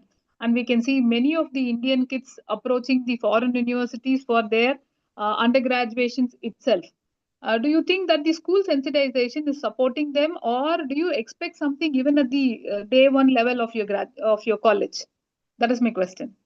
Yes, ma'am. So I think that sensitization in schools are comparatively very less compared to our colleges. And I think we can always do more, and learning is a continuous process. So giving workshops and programs to make students aware is something which we expect in all stages of transition, as you mentioned. And I think since if every student feels included or accepted everywhere, which can be done through programs, workshops, and things like that. And we have safe communities and counseling centers in colleges and campuses where I think we can focus more on these kind of things to bring awareness to people. And this will eventually decrease the reaching out to foreign universities and we can bring students back to our home base. Yeah. Over to Banu sir. Yeah. So I think your one-stop idea was that one-stop student support center that you're talking of. And there are already a lot of these grievance cell, your anti-ragging, your lot of other things that runs within the college also. So how do you think these two will coexist and where is it going to make a difference? Sir, actually, the point is that there are already grievance cells and things, as you mentioned. But the problem is they are scattered across campuses where students don't know whom to approach for what reason. So the idea is to combine all this and make sure they coexist in a way through which students are able to go to a one place for all their issues. And then they will later be directed to different places according to their category of their problem. So something that we want to focus more on through this is student well-being. So student well-being comes through clarity and not confusion. So me being confused where to go, should I go to the office to talk about my fee problem or should I go to my counselor for psychoeducation? Are all these lot of confusions that students tend to have, especially if I'm it's a sorry to new. yeah. I'm sorry to interrupt. You only Yes, spoke about the in and around activities inside the college, but there was no mention about the psychological trauma a kid undergoes, right? Until school, I yes, think ma'am. there is little bit of effects. So that Yes, one ma'am. spot place should also include counseling, right? I think today I saw in a news channel that there are articles which support to say that the Gen Zs and the Alphas are traumatized, and there is a lot of panicking and lot of such incidents are coming across. Since I am from a college and sir is also closely working with these kinds of young kids, right? Yes. So you should have included those parts also to be inside the campus, so that there is a counselor, there are mentor mentees, not only for the activities but also for your interpersonal and your well-being, mental well-being, than Yes, rather ma'am. any physical activities. Yeah, thank you. Ma'am, so actually it has been included in our one-stop student success center. The Student Life Housing and Wellbeing Center includes mental health counseling and well-being. And we also will focus on transitional phase in that. Due to the gross lack of time, I'm not able to explain properly, but we have included all of those in our student software center. Okay, fine. Thank Okay. you. Thank you. Janani, move on, Thank you, Janani. ma'am. Thank you so much. So next up is MS Ramaya Institute of Management, and the team comprising Suhas Das, Emama Aftab, and Ashika Hegde, team 2. Please remember, stick to your time. Don't repeat, and the time starts now. Is the team here? Yes, ma'am. Yeah, your time starts now.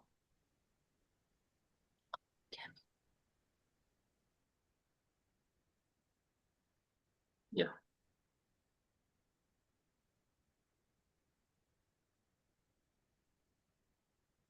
Good afternoon, everyone. I'm from MSRIM, first year PGDM student. So we are here to present on a very important theme on we are here to present on a very important theme of uh, voice, if every student's voice matter equally, how would campus's decision change? So this presentation explores the current gaps in student voice, why some students get hurt more than others, and like what mechanism can make decision making more fair, inclusive, and equitable. So we have analyzed how listening to all voices, not just a few, but can transfer like campus culture. Will be second slide. So in this slide, we'll explore whose voice generally get heard, whose don't, and why. So on most of the campuses, we notice a pattern. They maintain a pattern the students who usually get heard are the more visible ones student council members, high performer who will do the best performance and all, and socially active students or those who came from a strong network or privileged background. On the other hand, the voice of that often remain unheard includes some things like first year students or introverts or students they are not aware of platform to express their views or their feelings and all. So why does it imbalance happen? This imbalance happens, so there are several reasons. The first is limited access of decision making bodies, and second is bias towards outspoken or popular students that I have already mentioned, that student council members and all. Meeting schedule, third one is meeting schedule at inconvenient time or location, that is most faced problem. And the fourth is fear of judgment or low confidence. And language is the most important that we have to see, culture and social barriers. And next slide will be explained by Imama. Good morning, everyone. This slide talks about the areas in a college where student opinions can actually make a big difference. First is curriculum decisions, like which elective should be offered and how teacher can make a class more engaging and how assignments can be structured. The next is mental health and well-being policies. Students know best what kind of support they need, so their suggestion can help the institution create a better mental health services. The third is event planning and cultural activities. As students already participate in events, so their suggestion can make them more hearable, and they can also help decide what kind of events are fun. Next is student participation decision, like where if a college wants to add extra lighting, so there we can add. They can also take student input, because we all know students roam around the campus very much, so they know better where they can be added. Next is timetable and workload planning. This can reduce assignment clashes and unrealistic deadlines, because as students sometimes it happens like we have to submit two assignments on the same day, which can be very hectic for us. And then is fee related decisions such as scholarship rules or payment timelines. If we ask for student views on these matters, they can help make financial policies more flexible and fairer to the students. Overall, these areas can help improve a lot of students when they are included in decision makings. Next is what would new listing mechanism or platform would happen. Like we can add some anonymous online suggestion portals for sharing ideas of students without fear, because some students are very shy or scared to talk to administration or teachers or even speak in public, so this can be helpful for them. Next is college can hold monthly open forums. These are the meetings where student, faculty and admin talk openly about issues. Your time is up. You can wrap it up in another 30 seconds. Yeah. Okay, ma'am. Next, we can have student advisory panels, quick polls on college app or on WhatsApp official groups. And lastly, there can be physical feedback boxes for those students who are not comfortable with digital tools. They can write their ideas. Good morning, everyone. I'll just brief the last slide. The last slide says that how to measure, how to check giving importance to student voices is actually working or not. So there are some indicators like quantitative metrics and qualitative metrics. We use these metrics to check whether the institution is able to give importance to the students or not, the student voice is heard or not. The first metric is participation rates. We can create some forms, surveys. We can ask Well some. past time, team. I suggest you wrap it up in the next 10 seconds. Extended your time. So all these quantitative metrics and qualitative indicators measures the overall success of student voice initiatives. So we are open for your questions, ma'am. Yeah. Thank you. Over to the judges. Thank you. Yes, thank you, team. MS Ramaya College of Management. You're all first year students, right? Yes, ma'am. Yes.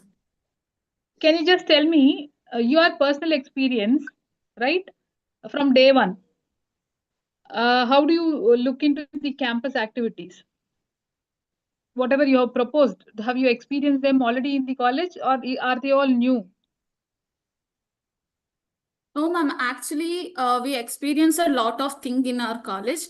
So in our college, every lectures are like giving importance to us. There are mentor-mentee sessions, and some group of students is assigned some mentors to give personal support to the students. So the experience here is very good, ma'am. We are feeling like we are Do you feel valued in any the college. diversity? Okay, so you feel the diversity among you guys because you're all postgraduate students. Do you feel the diversity in you? Because I saw that you have taken diversity into a measure where people lack confidence because they are not heard. Does that happen in a postgraduate program also? Not exactly. Not Okay. exactly, ma'am, Because of what? because here, Yeah. especially the mentor-mentee session which we have in our college is the best thing we can have here, because we can approach to our mentors, we can share anything to them, even our personal issues, even the academic issues. So we are valued here. We can express our thoughts with them. So we are So confident that is enough my to. point. That is my point. Yeah. Yeah. That is my point, to make you understand that all these activities are already there. right? Yes, ma'am. And I think the institutions are really faring up very well compared to those days. Now there are a lot of platforms where students open up, and there is a lot of opportunities to the students to give feedback. So Yeah. even on the curriculum, course, faculties teaching, you have an opportunity to comment on the teaching, whether you like it or the portions covered or no. So I think you're presented very well. Okay, thank you. Thank you, ma'am. Thank you so much, ma'am. Over to Bhanukumar, sir. No questions, Janani. We'll move on, Janani. Okay, thank you, sir. Thank you. Thank you so much. Thank you so Thank much, you so sir. much, sir. The next team that's coming up is DG Vaishnav College, Team 2, Dhanashri Rao, V, Vaishnavi R, and Vinishwar. Your time will begin when you start sharing your slide, and please ensure that you're on the slideshow mode or the presentation mode. Is the team here? Yes. Yeah, start presenting, please. Move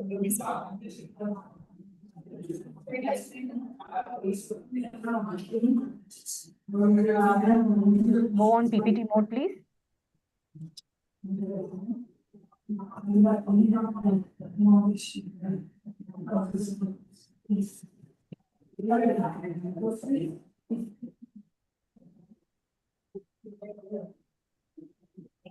Can you start now?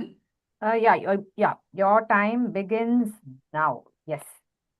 Good afternoon. Today we are here as a team to present on the topic, how would an equitable student experience look from day one till their graduation as a journey? Because learning is not a race, it is a journey. It is the duty of each and every individual in the process to make the journey equitable and happy, memorable one for the other colleagues who are traveling with them in this journey. Mapping the student's journey begins from the pre-admission process till their graduation. The entrance scholarship, which is given for the underprivileged sections of the society, till the privileges given to girls for accepting them from the entrance fees, gives the privilege to come and attend various exams and get into prestigious institutions. The other process from their admission till their first day of college includes various process of getting into a new environment. Making them comfortable in this campus life includes various aspects such as mentoring and career coaching, and also about peer group leadership, in which peers from various diversified background will give a boost to the other sections of the society who are new to the environment of the new higher education journey. This sort of support system must be accessible to various who are into this path of graduation. It is the duty to ensure that they get equal opportunity, access to resource in this journey. Now let's see what are all the various inequalities faced.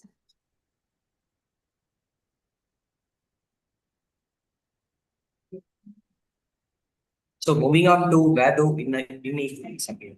At orientation, students from rural and migrant may feel cultural shock and language barriers. And in classrooms, there is learning gap between rural and urban students. Times of India says that apparently urban families spend 9 times more on education than rural families. And in assessments, people with disadvantaged backgrounds uh, lack scores in exams, etc. And moving on to hostel and campus facilities, many living conditions still lack disabled friendly toilets, etc. And access to teachers, first generation and rural students, they feel some insecurities to open up to their staffs and to fellow faculties. And internships and placements, networking, people from minority background, they lack networks, so there is a barrier. And in clubs and leaderships, people who are from under marginalized background, they lack a representation in this. So what's need to change? In structural change, we have to build more accessible buildings for disabled people, and gender binary rules that are excluding LGBTQ people should be enhanced. And in policies, anti-discrimination policies should be,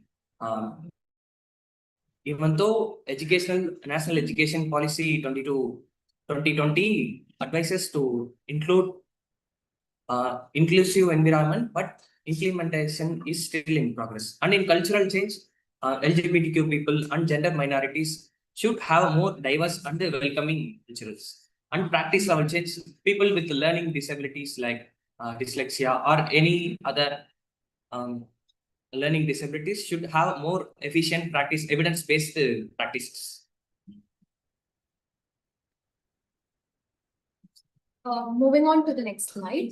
Here we question what system or practice would be the biggest difference. And the answer here, what we are going to tell about is equity. Just like my teammate Vaishnavi said before, that learning is a continuous journey. We should address that when we cease to learn is when we cease to live. So education is like the root for the foundation. And here, when we are talking about equity, equity is all about we give them different resources and access so they achieve the common goal. And here we can also talk about teachers from multilinguistic teachers who can teach people from different cultural backgrounds with language barriers and etc. And speaking about anonymous, we can go with barcode system where the answer sheets are presented by barcodes. So just in the end or during the results, when they scan the barcodes, that's when we come up with the name list of the students. So there won't be any bias. Your time is up. I'm extending it by about 30 seconds. Can you wrap it up, please? Okay, ma'am. Yes, ma'am. So what is the system of practice? The biggest difference is equity. That's what we are and align. How does it align with equitable student, align with sustainable development goals is we can talk about SDG 4, which talks about quality education. With the name itself, we can say that it is very important that each and every kid gets the right to education. And gender equality. In those days, not just those days, even in nowadays, there is a gender bias between men and women. Women even in rural areas doesn't get access to education. And reduced inequality, here we speak about the justice and injustice and unfairness that happens. So it is important for us to have an equitable impact. And government policies and scheme, we can take national education I have policy. to interrupt you there. It's well past. Yeah. So. Okay, ma'am. I'll just end up with a quote that graduation is not the end. It is an impact of equitable society. Great. Over to the judges. Over to Bhanukumar, sir. I think you would go first. Okay, fine. So if there is one thing that you want us to carry forward based on the outcome, like calling it an outcome of this presentation, what is it that you want to carry forward? Sir, giving equal opportunities and resource access to all the diversified communities who are into the graduation journey. So you think that is lacking today? Yes, sir. That is not lacking everywhere, but there are major institutions where, in spite of having all the resources and accessibility, particular marginalized sessions are deprived of that privilege. Okay, fine. I'm done. Over to you, ma'am. Yeah. I think over to Hema. Hema, we can go for the next team. Okay, next up is Jain University School of Sciences, Team 1, Samaparna Mukherjee, Chirayu Gabi, and Tarun B. And when you are on screen and when you go into your PPT mode, we will begin the timer.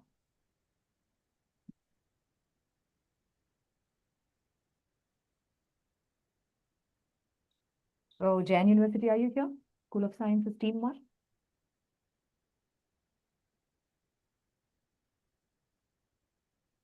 Okay, without further delay, then I would call upon DG Vaishnav College Team 1, Satvika SM, Ashwath, and Srinidhi D.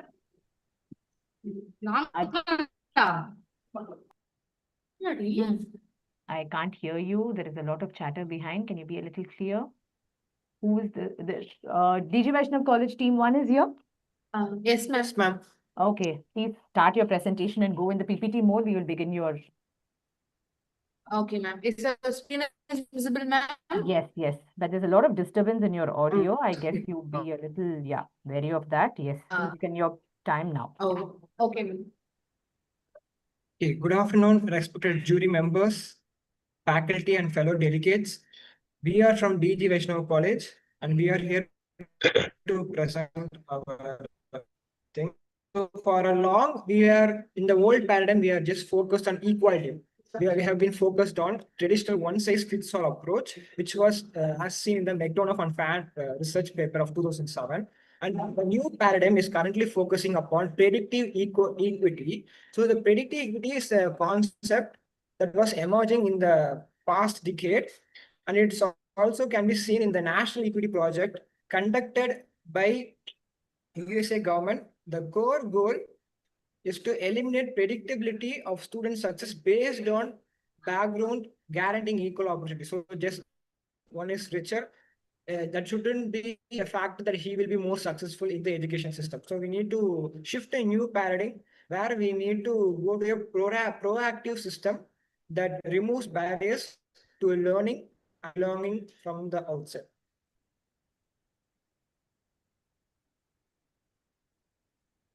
So the student experience in the campus is not linear. It's a series of transitions. So first we need to understand the two high-risk zones where systematic barriers accelerate attrition for students from marginalized backgrounds. First, the orientation gap. The failure to provide personalized informational capital during the critical first 6 weeks. So we need to conduct more inclusive student induction programs. And the second is the capital gap. High value opportunities like research, elite internship are being gate kept by informal social networks, reinforcing the existing privileges.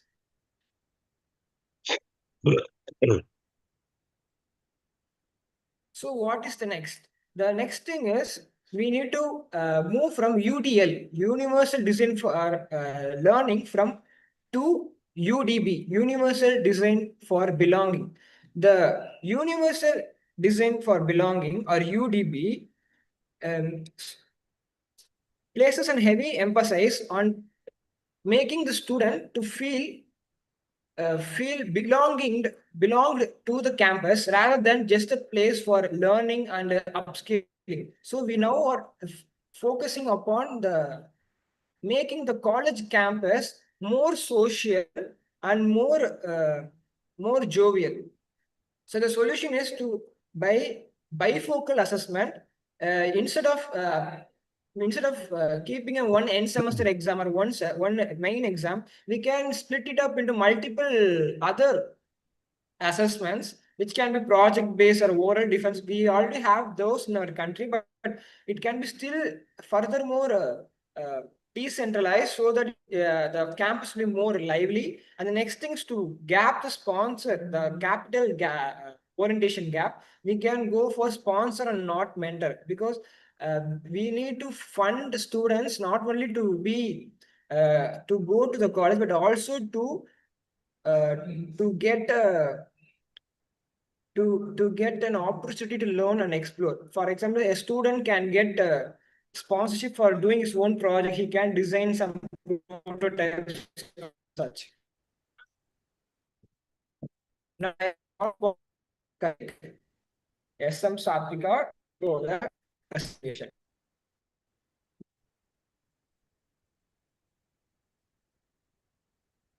Okay, now we will be seeing about the practical tool, AI-driven campus equity audits. The first one is implement AI and the data analytics to conduct an objective. LMS, which is basically learning mission system. The future-ready campus must be leveraged with the technology to enforce equity. Our fourth slide focuses on the practical application of the learning management system, which is basically LMS. And the innovation, AI analyzes the granular data such as resource usage, engagement patterns, and the grade distributions, which we can see in the second picture, identifying the hidden bias, which the AI analyzes the LMS activity, grade curves, and resource disaggregated by student identity to reveal patterns of the marginalization, which is according to the Every Learner Everywhere 2025 study. And at last is the audit policy. You have to wrap which up is in the we next can 30 seconds. okay, ma'am.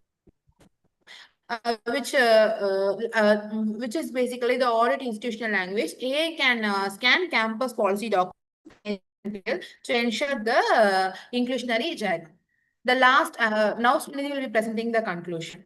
In conclusion, means make responsibility. Answers should be the average ones, but closely achievement across all students.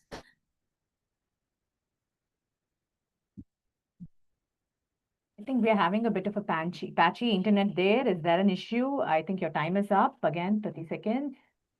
Can we? Yes, ma'am. Yeah. We have completed our presentation, ma'am. Okay, over to the judges. Thank you. Yeah. Okay. I would like to ask a question and ask. Banu sir, you can go first. I'll take the question later. Okay. Okay. So the question is very simple. You're saying belonging index. So all that what you're trying to say is the belongingness with respect to the institution not there from a student angle or faculty angle or holistic? What's your thought there? What was the basis of this as a So final we summary slide? So the basis of the final thing is the belongingness needs to be holistic one rather than being just from the faculty side or from the student side. Because if you focus on the student side, the students will want to be more liberal and the academic part might get affected. And if you go from the faculty side, it might cause too much academic pressure on the students. So if you're being holistic, we can find a middle ground and make the college more jovial, more like a society rather than just a institution or a place where they can upskill themselves. So where is it today? What do you think is happening today? So is it I think, faculty or student or neither, or what's your thought? You're bringing this as an improvement, right? So what is it today? So today the students are being pressure in most college. If other than arts college, if you are going to in the science college, the students are only made to focus upon the academia part. They're just coming there. They will read the books. They will refer things. They might get some inputs, some directions, and they will be for the thing is they only think about the next exam. When should I? What should I prepare for the next? So they are just going for exam by exam by exam rather than to focusing upon the social aspect of their college life. They are not ready to mingle in this college. They won't be neither in the future because if they are not learning it here, it might be too late because after a certain age, they will just get accommodated to that same behavior. Okay. The other point And I is would like once. to. Yeah, go ahead, ma'am. Go ahead. Go ahead. No. You go ahead, sir. You go ahead. I'm sorry. Yeah, the related point I also had was on one slide you talked about AI coming in. You're talking about AI suggesting the modules to learn through LMS. You're talking about AI audits and all that. So how do you think that is going to enhance this belonging when you're talking about this as a summary? Yes, sir. So the AI actually can reveal the hidden patterns more efficiently than we think they are, sir. Because there have been countless scenarios where the HRs in the company uses AI to identify why a person leaves the job. So in the same manner, if you are collecting data from every point, the AI can simultaneously compare and wait and find correlation patterns between the why a student feels like that and why if what can be done, what can be leveraged. So what are the SWOT? We can efficiently do SWOT analysis using AI in a holistic way. So I thought that using AI audit policies to find out any shortcomings will be effective in enhancing the social functioning of student in the college. Sir, since Okay, AI cannot I be am done. fully corrupted, sir, Guys, because AI, is it which we can realistic? make them. No. Can I ask you one more question in continuation with Banu sir's question? Is it realistic? Because the college strength is more than 15,000.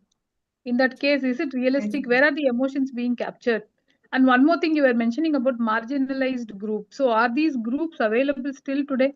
Whom do you call them as marginalized groups? So the size doesn't matter, actually, because even in big companies they are using the datas to find out the patterns of the turnover of the company. So it is very much possible, and the data can be captured via the We have surveys and Everything has an specific investment. Everything has an investment, right? AI implementation has some yes, investment and you need resources. yes, No, sir. I just want to, like, I understand that it's your overwhelming thing that you want to talk about AI interventions. Are there still marginalized communities present in the society? Yes, ma'am. They are still present, but it's more now not with respect to the caste, but with respect to the class. I mean the upper class, lower class. The students will soon, after the period of orientation, they will soon cluster into those Okay. groups. Thank you. If Thank you. you're Thank going, you. Thank you. Thank you so much. Thank you so much. Yeah. Good, good.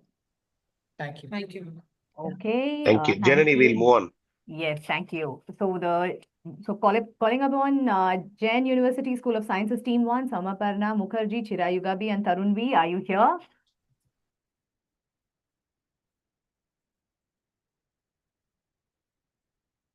Hello.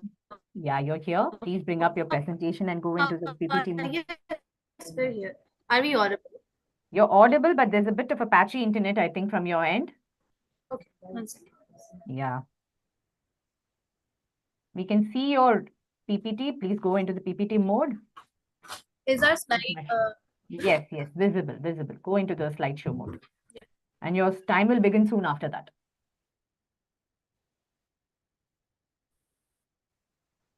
All right. Good afternoon, esteemed judges, participants, and audience. My name is Shoma Parna, and my co-presenters are Chirayu and Tarun. So our topic is, if every voice mattered equally, how would campus decisions change? So the model we've described here talks about how the first step towards a change in our decision making starts with equity. Because when we look at equality, we look at what a student deserves rather than what a student actually needs. So, for example, one of the most common issues in institutions is about attendance, right? Where every student is expected to show up and maintain their attendance, which is usually a set criteria, no matter what. However, in case of neurodivergent students, they struggle with issues that often go unnoticed and are denied even the benefit of the doubt. So, when students, as such, are given what they truly need, be it in the form of empathy or even academic consideration, that is when they also get the chance to represent themselves and assume rightful responsibility towards a participative decision making process.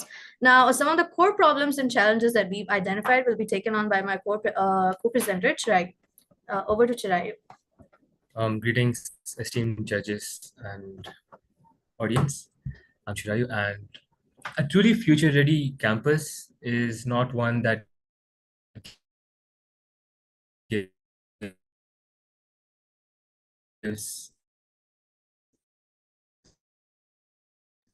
Chirayu, we can't hear you.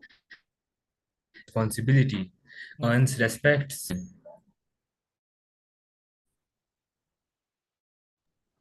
Am I? Yeah, please. Yeah, you are audible. Yeah, you're audible, but you have to be a little more clear. Your internet seems patchy. Yeah, please go ahead. Okay. A future-ready campus is not built on abstract ideals, but on sequenced system where responsibility shapes participation, and participation in turn shapes equity. When contribution becomes the basis of voice, governance becomes rational and accountable, and it creates a culture where fairness is earned and it's sustainable. Now, the prevailing issue is not a lack of student talent, but the structural absence of mechanisms that convert potential into influence. Policies promise inclusion, but without responsibility based participation and transparent decision making, campuses stagnate. Intellectual growth collapses when voices are heard symbolically, but they impact nothing. Now, let's talk about a quick example. Right? Let's imagine a student who consistently mentors his juniors, helps them during events, and improves their department overall. But when decisions are made, their voice equals of someone that contributes nothing to the college. This disconnection exists on most campuses, and when effort and influence are unrelated, genuine equity becomes impossible. Now we'll move on to my co-presenter who's going to explain about the challenges. Hello, judges. Hello, judges, my fellow participants and audience. Now let's discuss on our operational flow and mechanism. This framework works because it runs like a micro society. Step one is responsibility circles in every department. Sorry.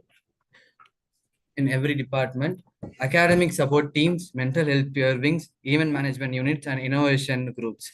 And step two is the voice credit system. You can earn credits by taking responsibility, mentoring juniors, organizing event, or solving conflicts. Those credits unlock voting rights and representation seats. Step three is decision pipeline. Ideas enter the suggestion system, get filtered for feasibility, reviewed with clear reasoning, and final outcome is posted publicly. Step four is outcome measurement, fairness index, participation rate, belonging score, and acceptance rates of proposal. This turns students' governance into a measurable ecosystem, not emotional one. And for how a model works and the evidence and its impacts, for some examples we can take from Scandinavian campuses, improved, improved students' trust and fairness when structured decision and council was introduced, and Japan's responsibility culture showed that discipline flourishes when students take ownership of their environment, and New Zealand inclusions model raised minority detention by tracking belonging and participation, exactly what a equity grid does. And major university like MIT, Toronto, shows reduced conflicts and higher satisfaction when decisions were openly published. And our pattern is clear. When responsibility is structured, discipline rises. When representation is earned, voice becomes meaningful. And when transparency is constant, true equity emerges. And I would like to end my presentation with a quote from Tirukural. கற்க கசடர கற்பவை கற்றபின் நிற்க அதற்கு தக, which means learn with clarity. Once you learn, stand worth of what you will learn. And this is the perfect symbolic ending, matches our disciplined, responsive, future-ready campus system. Thank you. Okay, that's well before the extended time. Thank you so much. Thank you for the ideas. And may I pass on the mic to the judges? Yeah. Okay. Balakumar sir, you can take it up. Yeah, sure. So just one question here. Yes, you talked about quite a bit of challenges. You're showing some evidences. You're talking about the transformations. But with your suggestion, is that suggestion going to be solving all the challenges that you talked about, or what is it that you're focusing on with that particular suggested solution? Yeah. For answer, it will solve all the problems and existing in our system right now. And we are not trying to create a new model. We are trying to improve our old model to a better one, which is acceptable and very sufficient for everyone. Fair enough. And So this is a go ahead. No, this is a slow improvement process. So, and it will take quite a bit of time, but still it will give a very big response.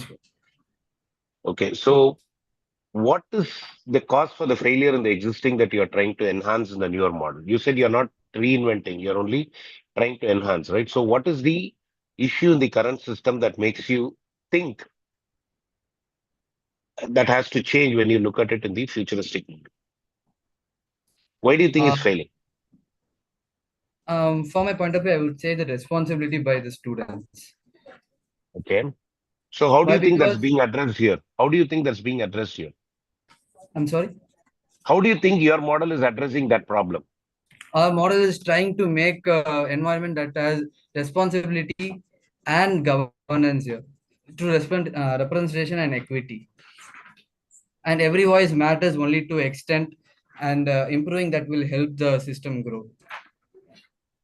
Okay. I'm done. Unless you, ma'am, if you have any.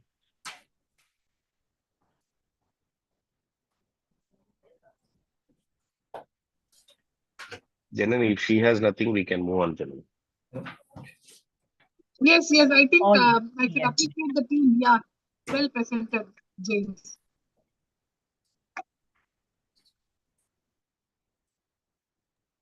Thank you. Thank you for the ideas, and thank you, judges, for the discussion, thoughts, and feedback. We will announce the winners in some time.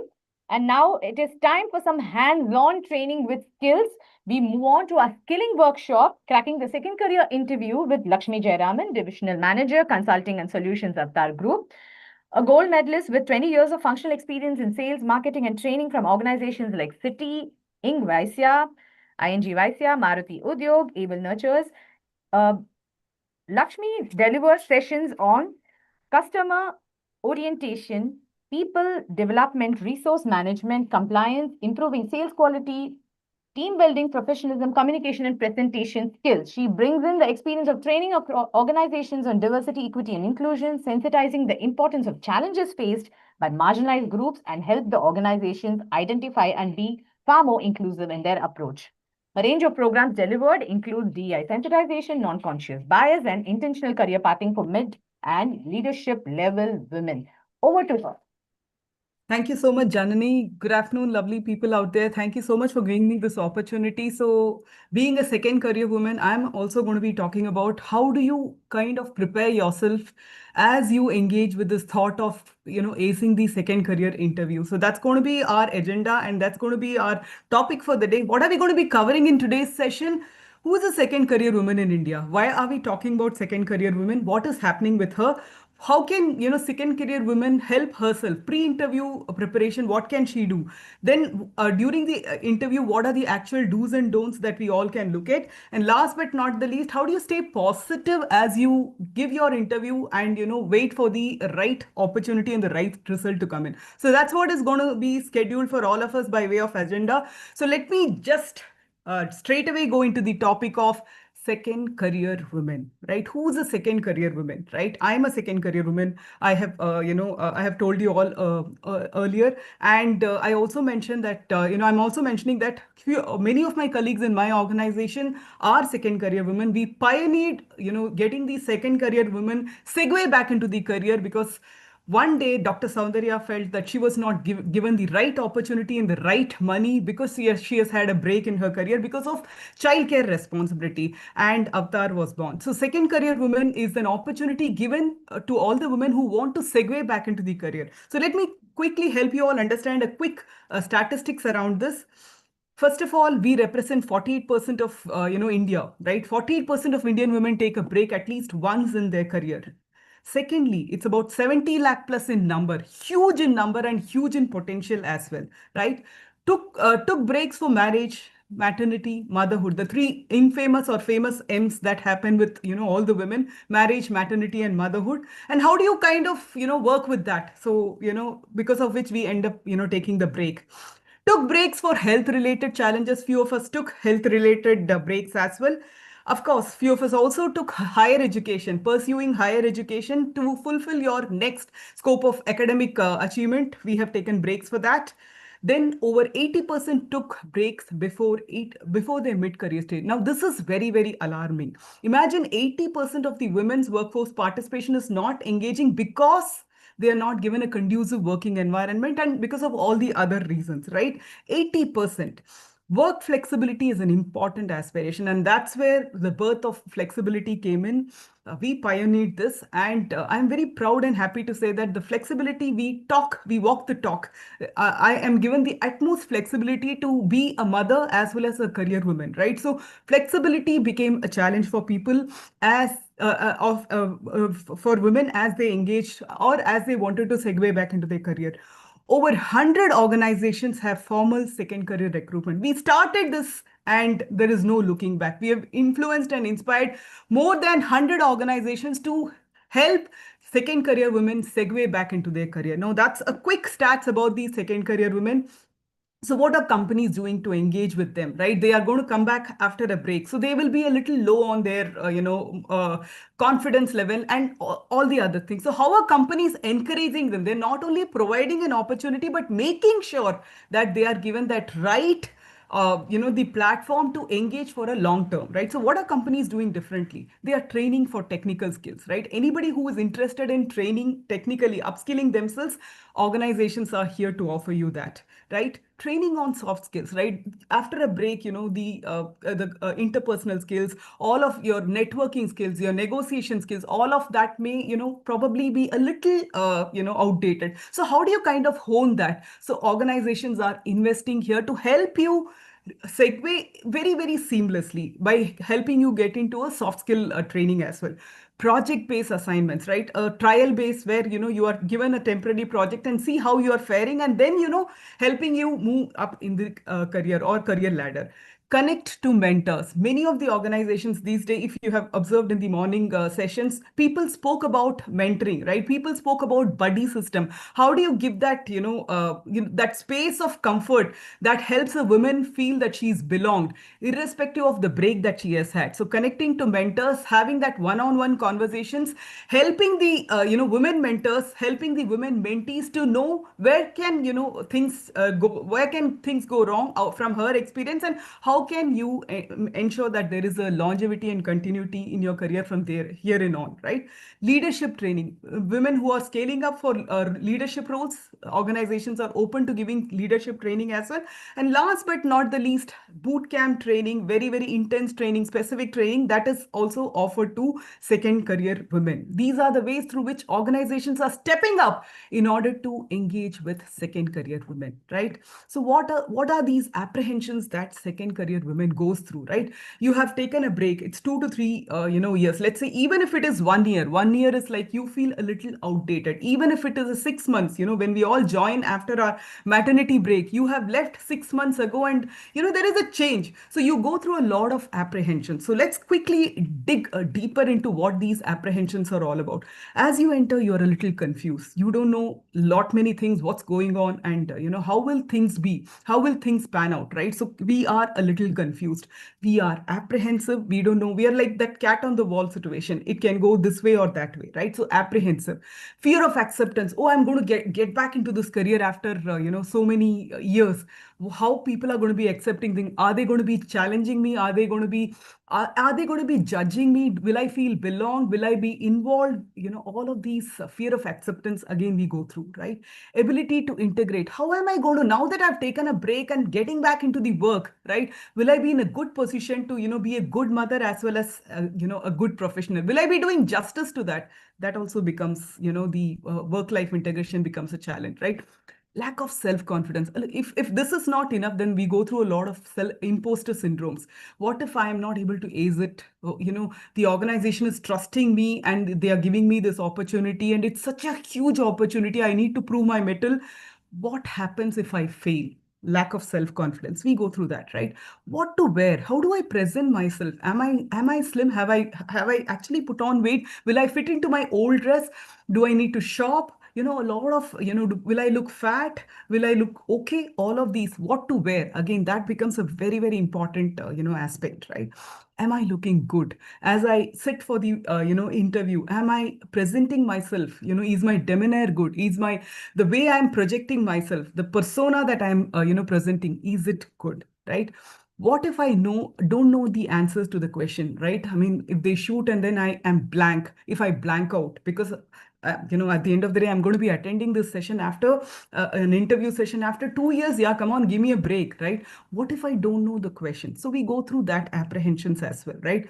Will I be selected, right? Of course, that is always there. And last but not the least, will I be in a better position to negotiate? I'm going to segue. I'm going to now, I have a family to take care of. I have kids to take care of. I have extended responsibilities back at home. So will I be in a better position to negotiate, be it flexibility, be it salary?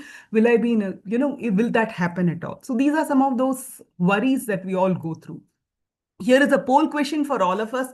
May I request team to bring up the poll question, please? Which of the following would be your dominant feeling before your first job interview post-career break? Is it confidence? Is it, uh, sorry, just give me a minute as I bring this down. Is it confidence? Is it, how will you project yourself? Are you strong? Are you confused? Are you anxious, or are you unsure? Let me hear from you all as you present this, as you take this poll. Jenny, for some reason, I have, missed that poll. If you can help me understand the score of the poll, please.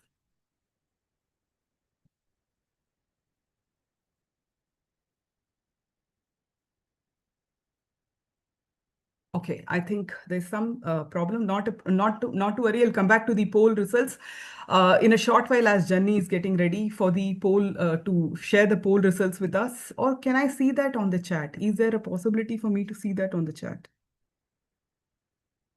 All right, let me come back to that poll result. Thank you so much for whoever has participated. So here is an opportunity for all of us to learn how do you, prepare yourself. So I'm going to divide this into 3 stages here. So the stage 1 is how do you take care of your mind, right? How do you kind of bring in that confidence? How do you create that, persona that's willing to take up challenges, right? Prepare your mind for the transition. See, when you make your mind your slave, you ace everything, right? And when you make your mind your master, you will always be at the mercy of your mind. So make sure you're preparing your mind for the transition. Yes, it's going to be difficult, but then with that comes the way you are going to be helping. Thank you, Jenny, for posting that. Anxious is what is coming up as the top takeaway. Thank you, team, for that. So preparing your mind for the transition. How do you prepare yourself? How do you give those positive affirmation that you're taking this right step, and you're not only doing it for yourself but also for the family that you would like to see economically grow. So talk about that. Talk self-affirming words to your mind, saying that this is the best decision of your life that you're going to take once again, right? Remind yourself and who you were and get back that mojo, the magic of being you, who you were, right? Think about it, what you can do, the magic with work that you can do, bring that back. Feel confident because you have aced it once, and all you need to do is rework on that, and you're going to be getting it back, right? So bring that persona back, and you will get maximum confidence out of that. Take stock of your career break and what you have accomplished, right? Do not talk ill about your career break. Feel the pride in having taken the career break, because you had taken it for a reason, right? So don't feel confused that it's going to be coming up as a challenge, right? What have you been accomplishing in this period? Talk about that, right? Highlight that. How have you grown as an individual? How have you grown as a what skills have you learned, right? Be it being a mother, be it being as a caregiver. What have you, if at all patience was something that you have never had, this is something that it has taught you. Patient to result for wait for results, right? So if you can talk about that and highlight what this break did to you instead of talking negative about it. Create your own statement for purpose for a career comeback. What do you want to get back to the career for? Identify that statement, right? And make it as your mool mantra, so that it is in your DNA, and you will ensure that you are acing the interview that comes your way. The second stage, do your homework well, right? Now that I've prepared my mind, right, I'm cleared, I know what I want, and I know I'm ready, confident to attend the interview.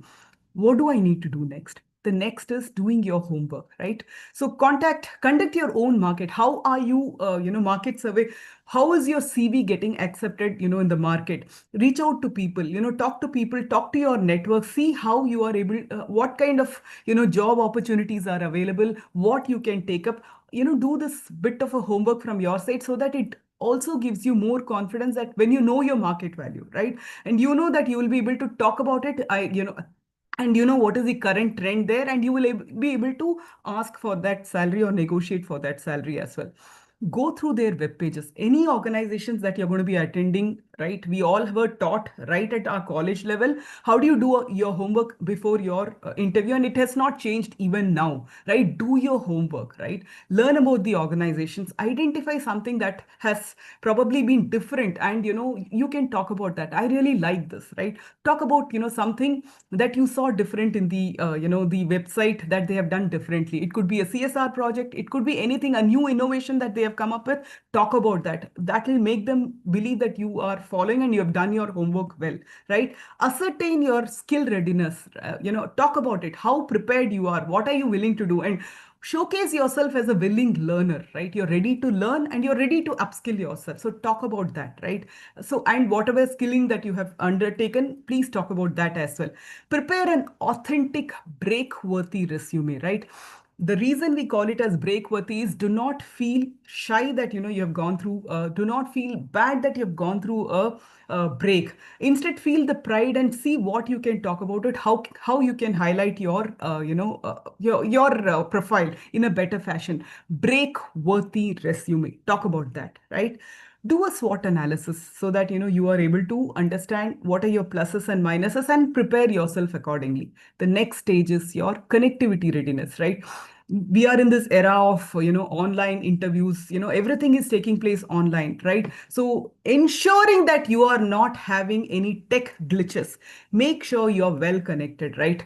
Many companies are preferring to do online interviews at least as the first round. Now imagine if you're looking at a second career and you want a flexibility to work from home, and the first meeting that you have with the organization, you have a very patchy interview.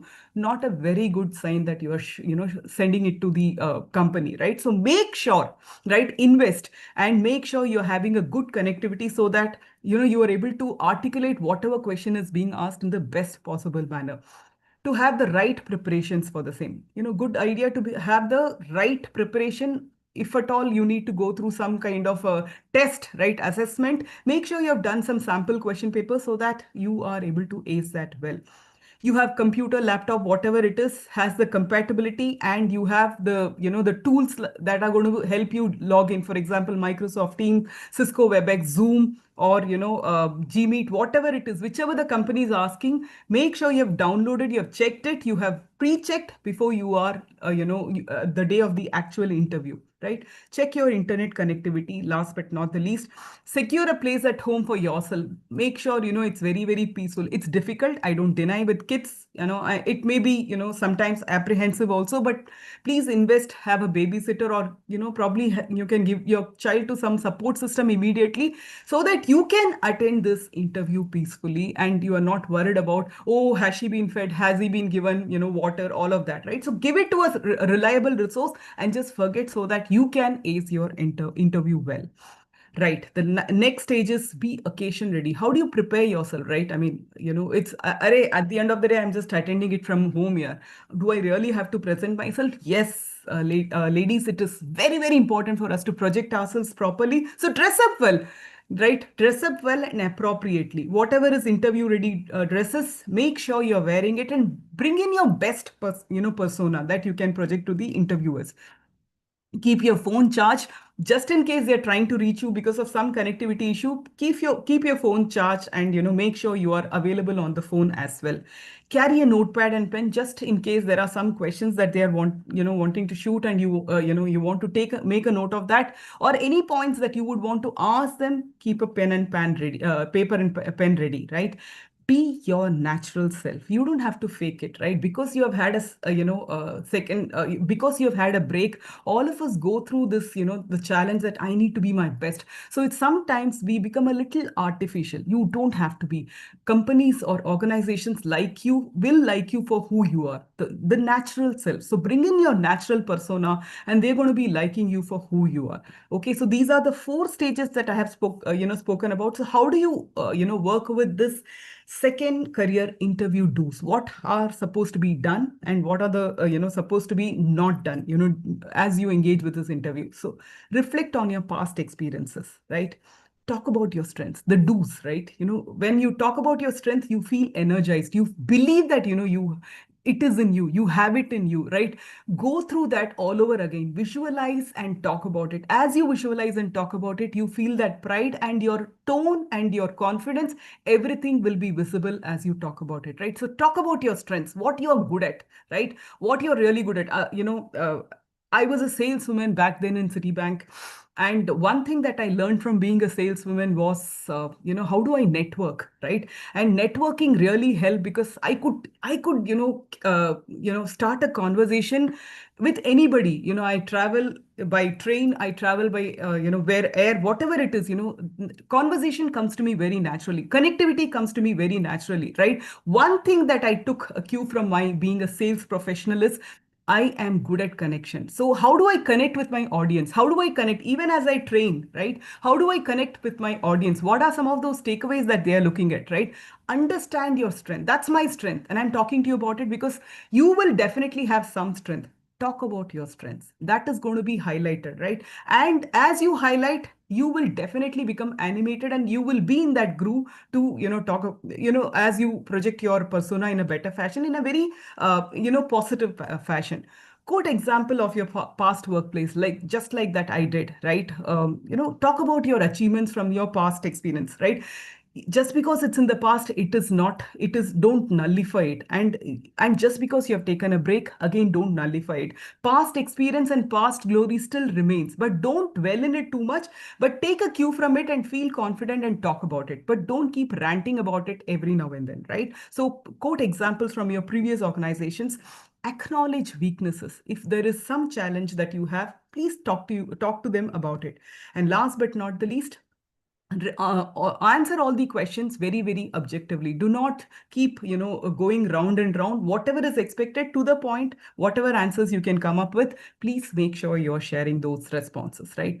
Display your intentionality. At the end of the day, organization is just watching out. Are you intentional in looking at a longevity in their in that company? They are going to be investing in you. So when they are going to be investing in you, they're definitely going to make sure that they take the right candidate, because again, the investment, they have to upskill you and then they have to train you, and suddenly you say, no, yeah, this is mere bas ki baat nahi, I'm not able to do that, right? So instead, that the more you project your intentionality is the easier way to crack an interview. Be passionate, demonstrate your intent to come back.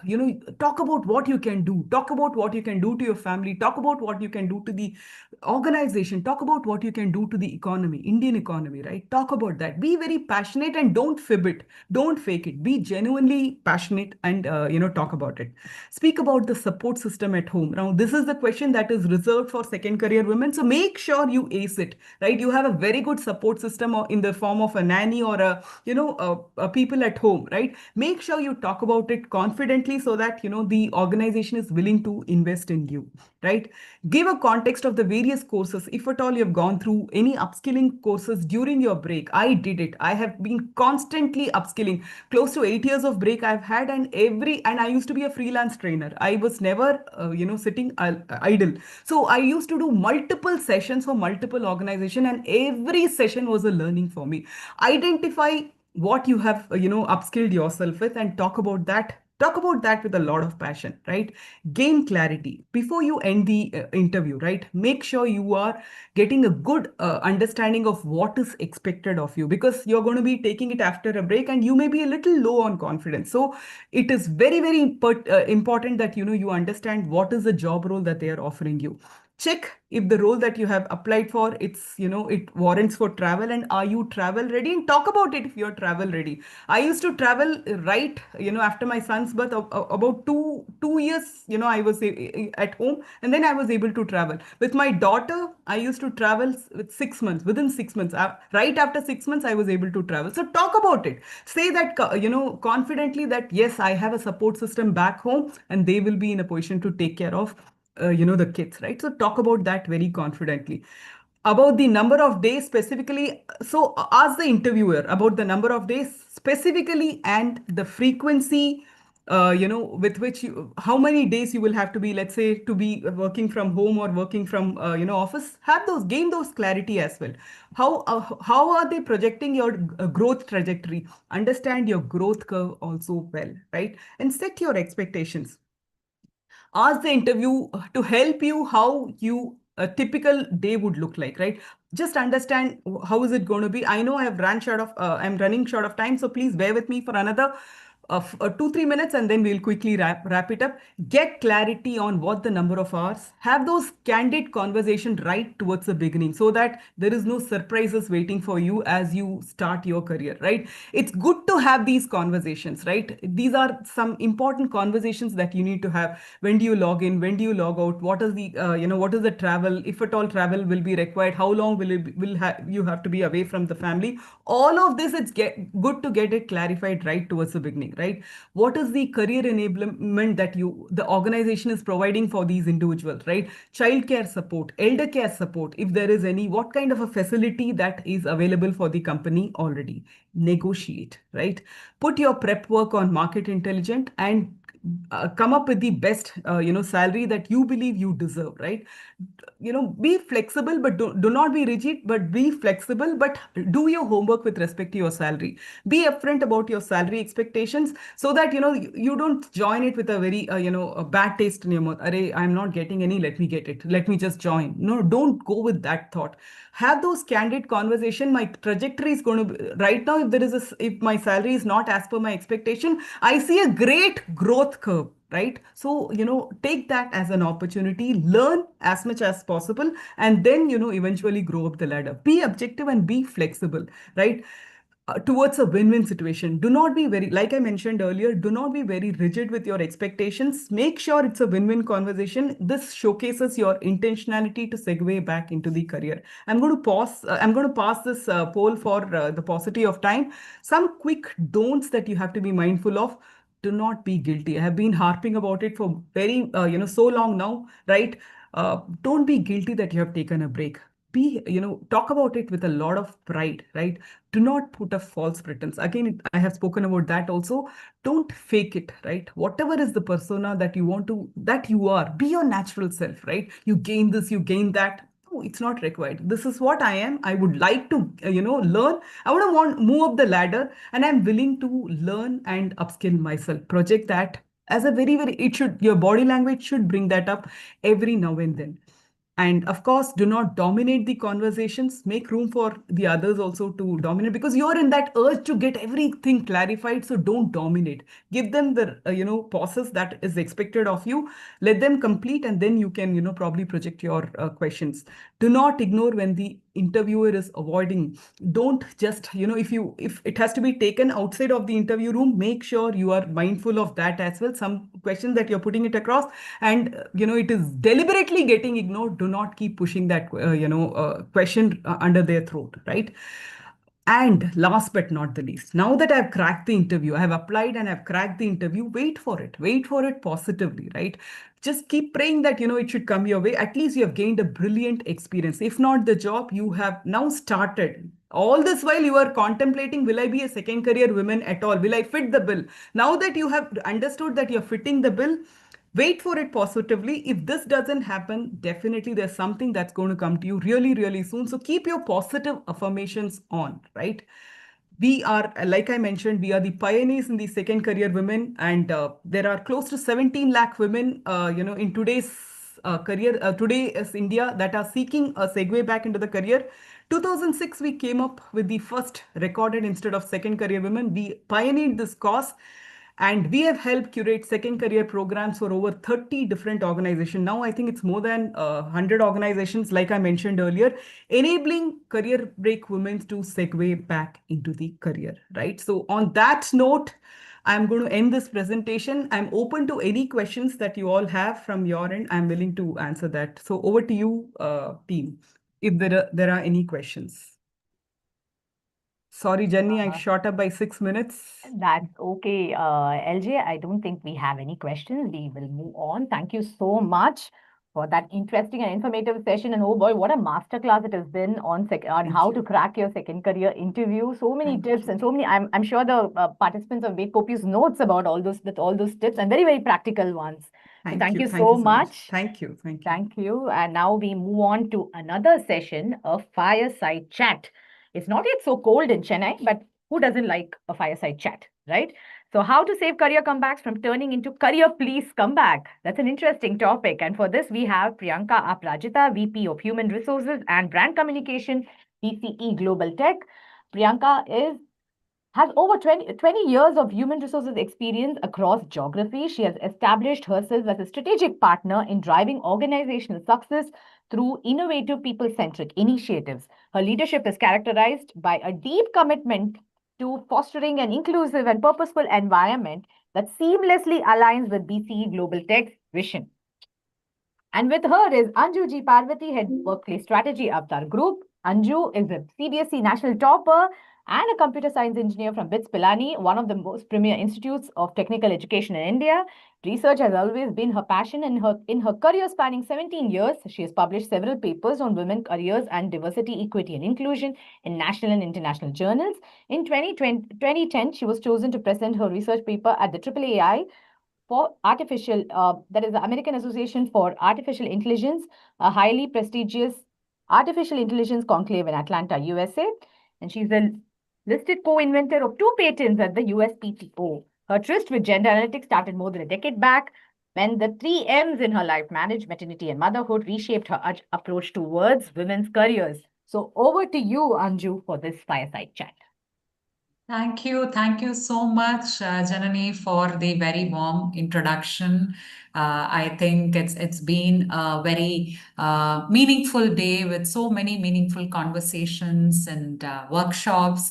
The session right before this was also on the theme of preparing for your career comeback. So it's a neat segue into what we have planned for the day today. Hi, Priyanka. It's my pleasure to host you today. It was lovely catching up with you and preparing for this conversation because I think the element of second careers, both of us hold a very special place for it in our hearts. So lovely to have that connect as we get started with this conversation. Thank you so much for joining us today.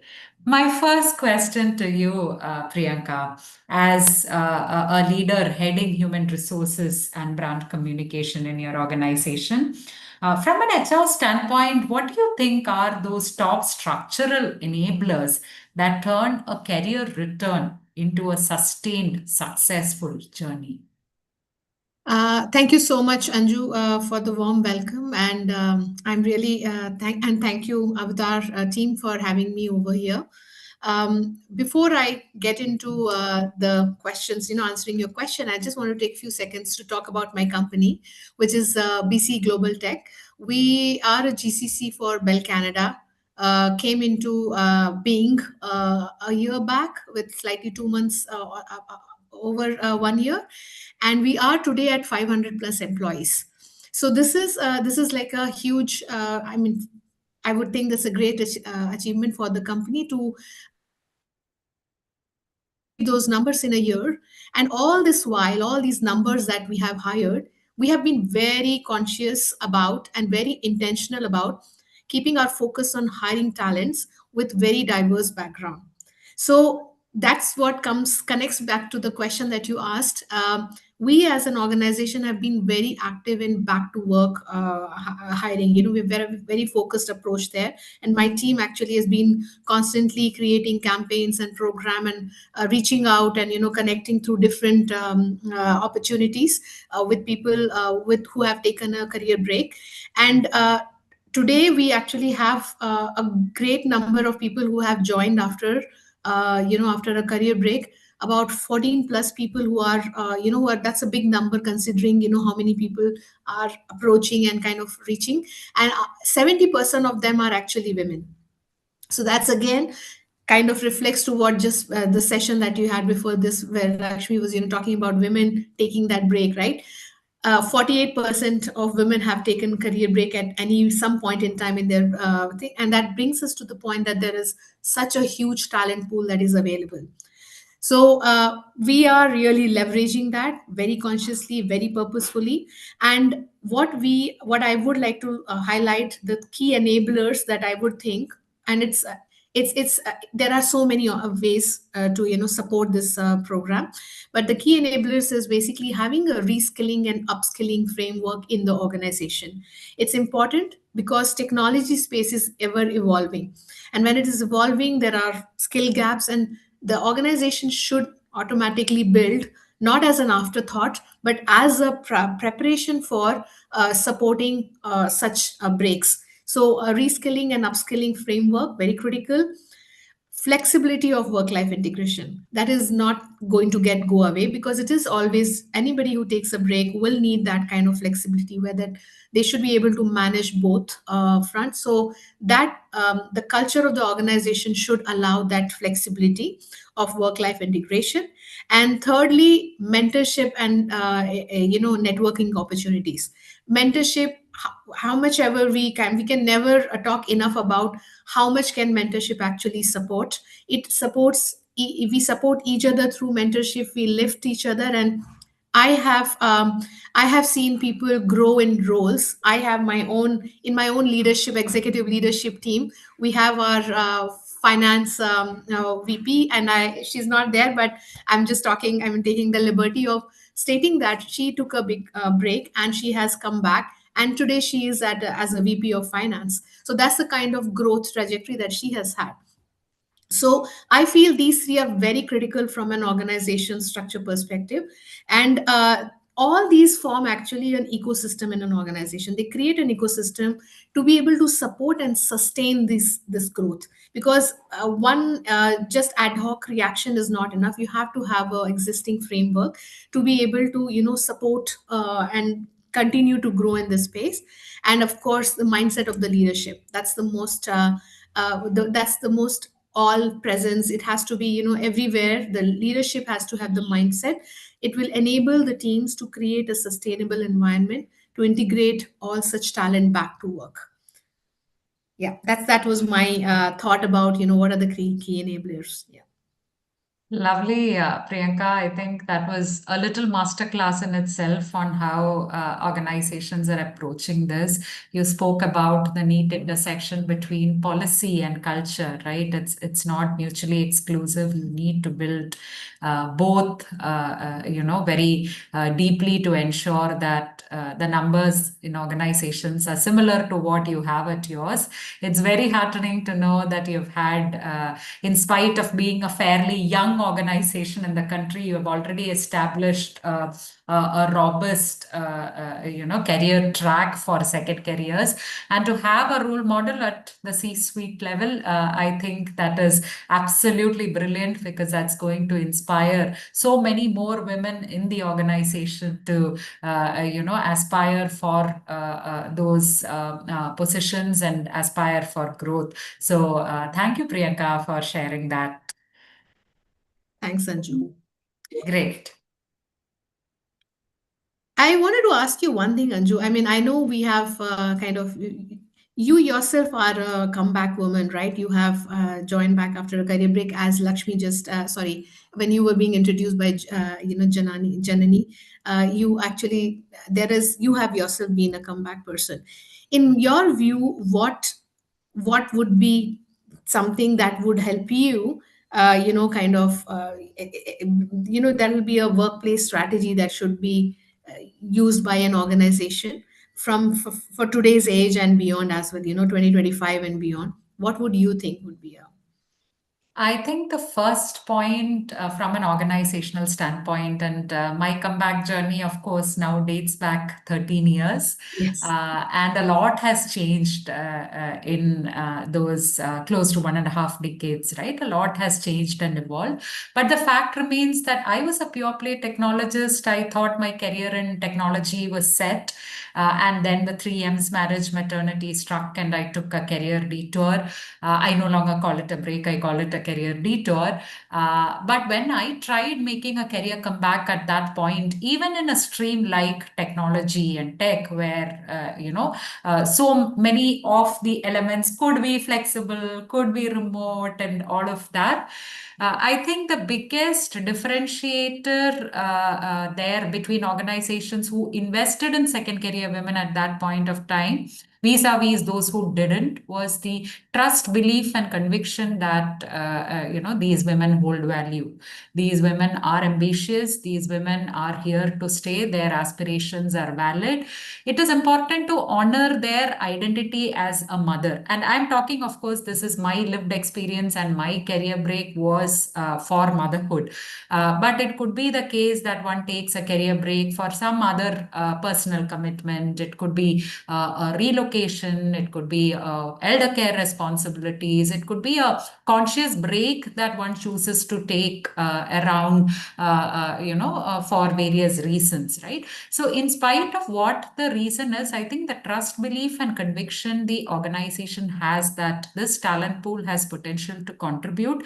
This talent pool has, there is a story waiting to be told for each one of them. That can be a big game changer, is what I think is the biggest differentiator, Priyanka. And of course, from a strategy standpoint, rather than letting it remain fluid, right? So many a times when we work with organizations and we ask them, do you have a formal program to engage with employees, with professionals on career breaks? They would say, no, no, there is no formal program and all that. But if a CV comes, we are not going to reject just because there was a break. But we believe that that's not going to, be a sustainable model. You have to create formal tracks. You have to ensure visibility to it. You have to communicate out there to the market, to the talent pool whom you want to attract. That you are committed to it. You have a track. You have a growth path set. This is a serious talent pool you want to invest in. So the business case for investing in second careers, communicating that very clearly and very visibly out to the market is super crucial and important. So by way of strategy, I think these are two very non-negotiable elements, Priyanka. Exactly. Lovely. So I think, through, and this is an informal setting, right? Because I think as Janani rightly put, it's not very cold in Chennai though, but the fact that it's a fireside chat allows us to think through our conversations, walk down that memory lane, think about some of the good work we have done, think about some of those losses that we have had, right? In that context, I want to ask you, what are those signals that you think an organization should consciously send through culture and communication to make returnees feel that they're not exceptions, but they are very valuable and valued contributors? Over to you, Priyanka. Thank you. Thanks, Anju. Exactly. I'm taking the points from what you just said before, one of the strategies that you spoke about. And as an organization at BC Global Tech, we follow that. It's signals. It's one thing that they do, and then automatically everything will flow through that. And that is being prepared, having a proactive framework. It should not be an afterthought. It should be something that you have as an organization in place, where the training should be available, the roles should be such that it is allowing that flexibility, all those things that we spoke about, the structural enablers. It should be a pre set in the organization. It should not be an afterthought. That's most important, and that will clearly give the signal to the existing team leaders as well. So the existing managers and reporting managers, once they see that there is an existing system in the organization, they know and they are prepared, and the unconscious bias that happens will slowly go away. Now that's something which is a utopian thought, that there will not be any unconscious bias. There's always be there, but at least people will consciously try to support and bring in that system in place at an organization level, and as it is available at organization, it gets cascaded down to the lowest level. Everybody is prepared to adapt, pivot to as it is required, but then organizational framework is very important, that it should not be an afterthought and it should be a proactive approach. And I would think that everything, in terms of culture, communication, everything gets covered just by being prepared, and having the right processes and structure in place to support these people who decide to take a come back, take a break and then come back. And I just wanted to, so to the point, when I was referring to our numbers, I wanted to show that I said 70% are women, but there are 30% people who are not women, who are also actually now coming back to work. And that is kind of telling us how it is becoming more and more gender agnostic. It is not always that women take the break. To your point, there are some, of course, majority, a lot of them. I think Lakshmi's state statistic showed 70 lakh women have taken. That's a huge number. But there is also, it's becoming more and more agnostic, gender agnostic, and people are taking the break, taking time away, coming back for whatever reasons, taking care of a parent, taking care of themselves, taking care of a child, so many other reasons, or just taking a sabbatical because they wanted to get away from the regular corporate world.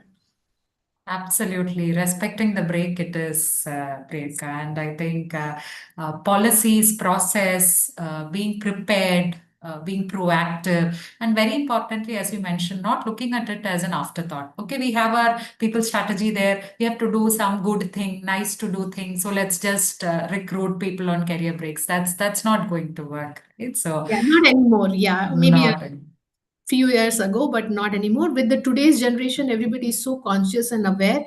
They know what they want, and it's not just the generation I'm talking about. People across generations. But today, with the amount of exposure, amount of opportunities that people have, they know what they want. And to support that, it has to be, there has to be a structure. The companies are doing of themselves a favor, not to anybody else, if they have all these structures in place, already. Absolutely, absolutely. Very well said, Priyanka.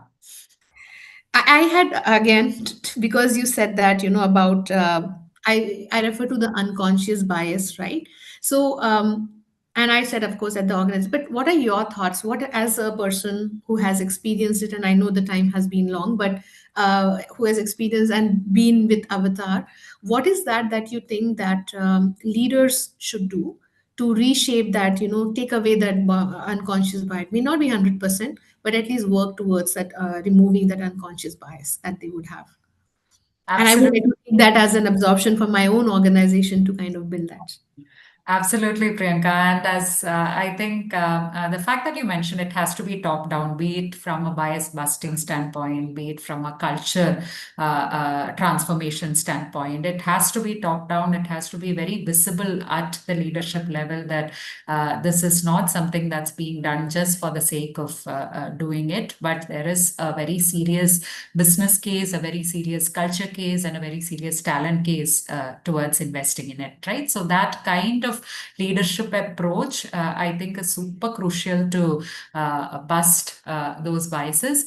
I'm thinking about how I made my career comeback. So my break was a brief one, if I can say so, probably around 2.5 years. But even during that time, I saw my confidence levels dip to the negative levels. I never thought I would even go back out there and make a career. And I just was, I thought my world would never have career as an important part of the puzzle anywhere in the future, right? And that today I realize was because of the bias and discrimination I had to face when I tried making my comeback. So I would interview, all tech companies were open to remote interviews even at that point of time. So I would interview, most companies I would clear the tech rounds, but the moment I progressed to the HR round and I would request for a full work from home option, I wouldn't hear back. I wouldn't hear back. And that lack of closure, according to me, was a big discrimination. So initially I thought, okay, probably I was not good enough. Probably I would redo my tech code and try out and see if I actually did, the code right. And I would question myself if I had actually started losing that sheen of being a good coder and a programmer. And then slowly, when I started seeing it as a pattern, and seeing that it was something that was happening across organizations, I realized that it was not exactly it was not exactly my talent or skill issue. It was more from a bias and discrimination issue. I think how leadership can definitely change the narrative, set the tone at the top, through very clear communication during town halls, which means that if you are formally launching a program, communicate about it in very interesting ways, talk about it. The leaders talk about it in macro forums, larger town halls. Leaders, team leaders, and people leaders talk about it in smaller forums. The fact that, see, your organizational vision, strategy, mission, all of that, you talk about it in different ways. Different leaders emulate and talk about it in different forums, right? That's why all individuals who are part of the organizational ecosystem generally know what the big picture is. If this aspect is presented as an important part of the big picture, I think that goes a long way in terms of busting the biases. The second, I think, and I not only in the context of second careers, but any element where you want people to climb that curve of mindset shift and attitude shift, embracing your vulnerability, the fact that you are not the be all and end all of everything. You're not a perfect human being. You may end up making mistakes, and that is okay. You probably have had some of those biases and discriminatory approaches to it, but you have worked your way through it. You have realized that there is a better way to do things, right? When you talk about it as a leader very vulnerably to your team, I think the confidence that the team has that it's okay, even if I held to those belief systems in the past, it's time for me to come out of it and get out of it. Those are my 2 points, Priyanka, to the beautiful question you just asked me. Lovely.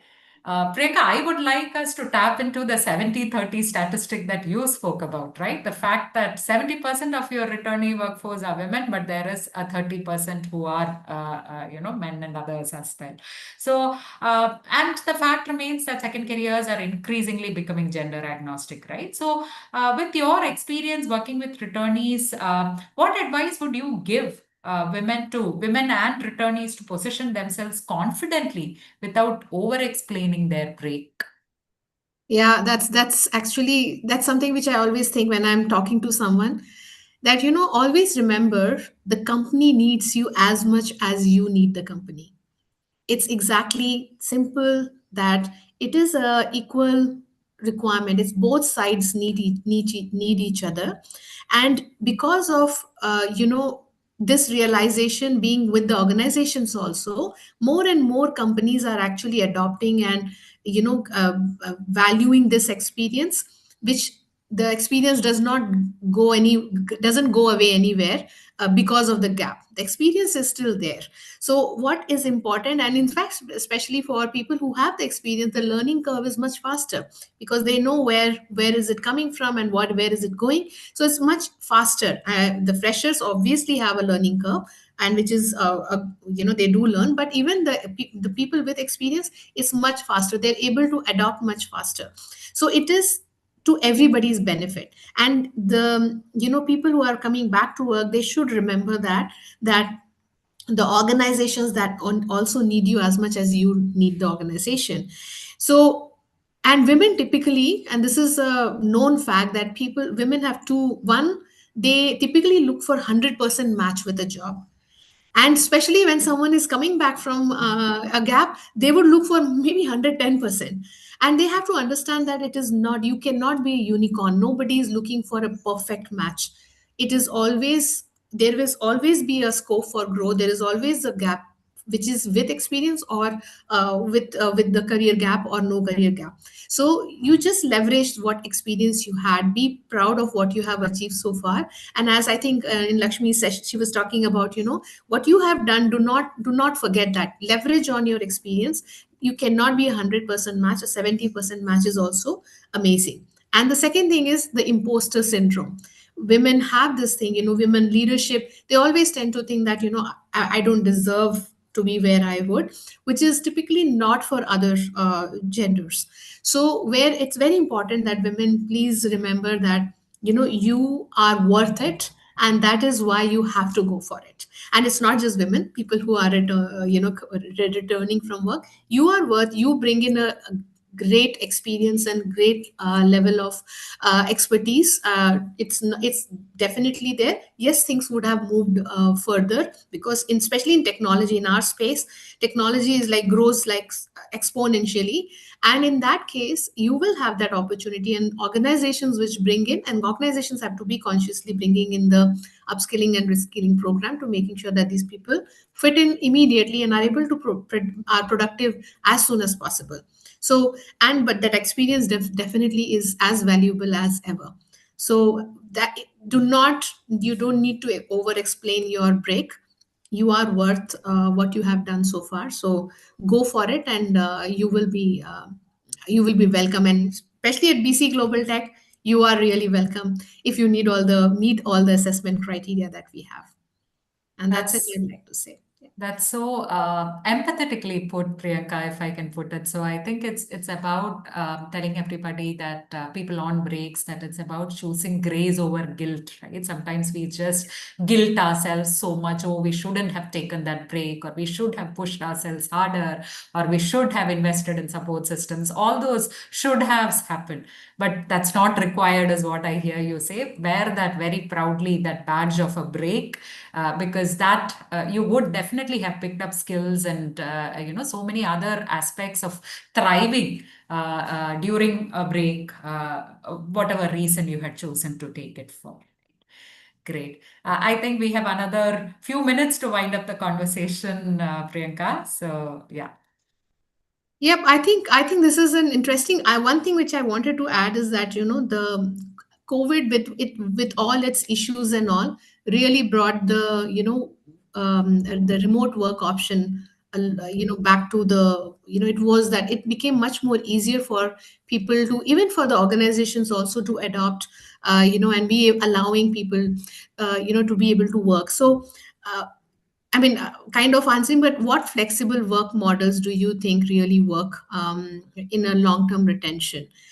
We do talk about work-life integration, but what are the things that will really help people stay with an organization for longer? And what is that as an organization can we do to support long-term retention? No, you're spot on, Priyanka. I think COVID reshaped the narrative totally. Flexible work, remote work, hybrid work became something not for women or a specific cohort alone. It became the way the world worked, which means that now we can leverage the opportunities that it has presented ourselves with, in spite of being the catastrophe it was, which is about looking at flexible and hybrid work models as something that itself is flexible within it, right? So not thinking of, and yesterday, I think when we were catching up, the aspect that sometimes somebody's need to work from home or work remotely is not forever. It could be for a duration of 6 months, it could be for a duration of an year. But if you are able to provide that support to an individual during that crucial time frame, that is something that could go a long way in retaining that individual, ensuring that they contribute to the best of their potential and grow within the organization. So, creating flexible work structures which are themselves not very rigid in terms of how they operate, but more flexible, and looking at the possibility and opportunity, constantly evaluating along with the individual that, okay, how do you want the model to, be in the future? Sometimes, and I have faced this even when I restarted my career at Avtar, I was a remote worker for more than a year. It took the organization to ask me if I was willing to come back, for half a day and create that kind of a model where half a day I would be at work and half a day I would work from home. I didn't ask for it myself. But today, when people within my team ask for, that they want to slow down or there are challenges they are facing, I ask them, do you want to do this? Can we work around your situation and your model so that you feel supported? I think it is about acknowledging the fact that support is required. We don't have to be rigid with our flexible work models. Ultimately, work has to get done. Productivity is super crucial and important. But as long as you have that long rope of empathetic support extended, people are going to contribute and thrive. So that's my take on it, Priyanka. Thank you so much. Yeah, that's very important. That, and retention is one of the most important need for an organization to be able to grow, and especially in our space where the in-house talent and the IP is critical, and for that matter, this is a very, very important aspect for our organization. Thank you.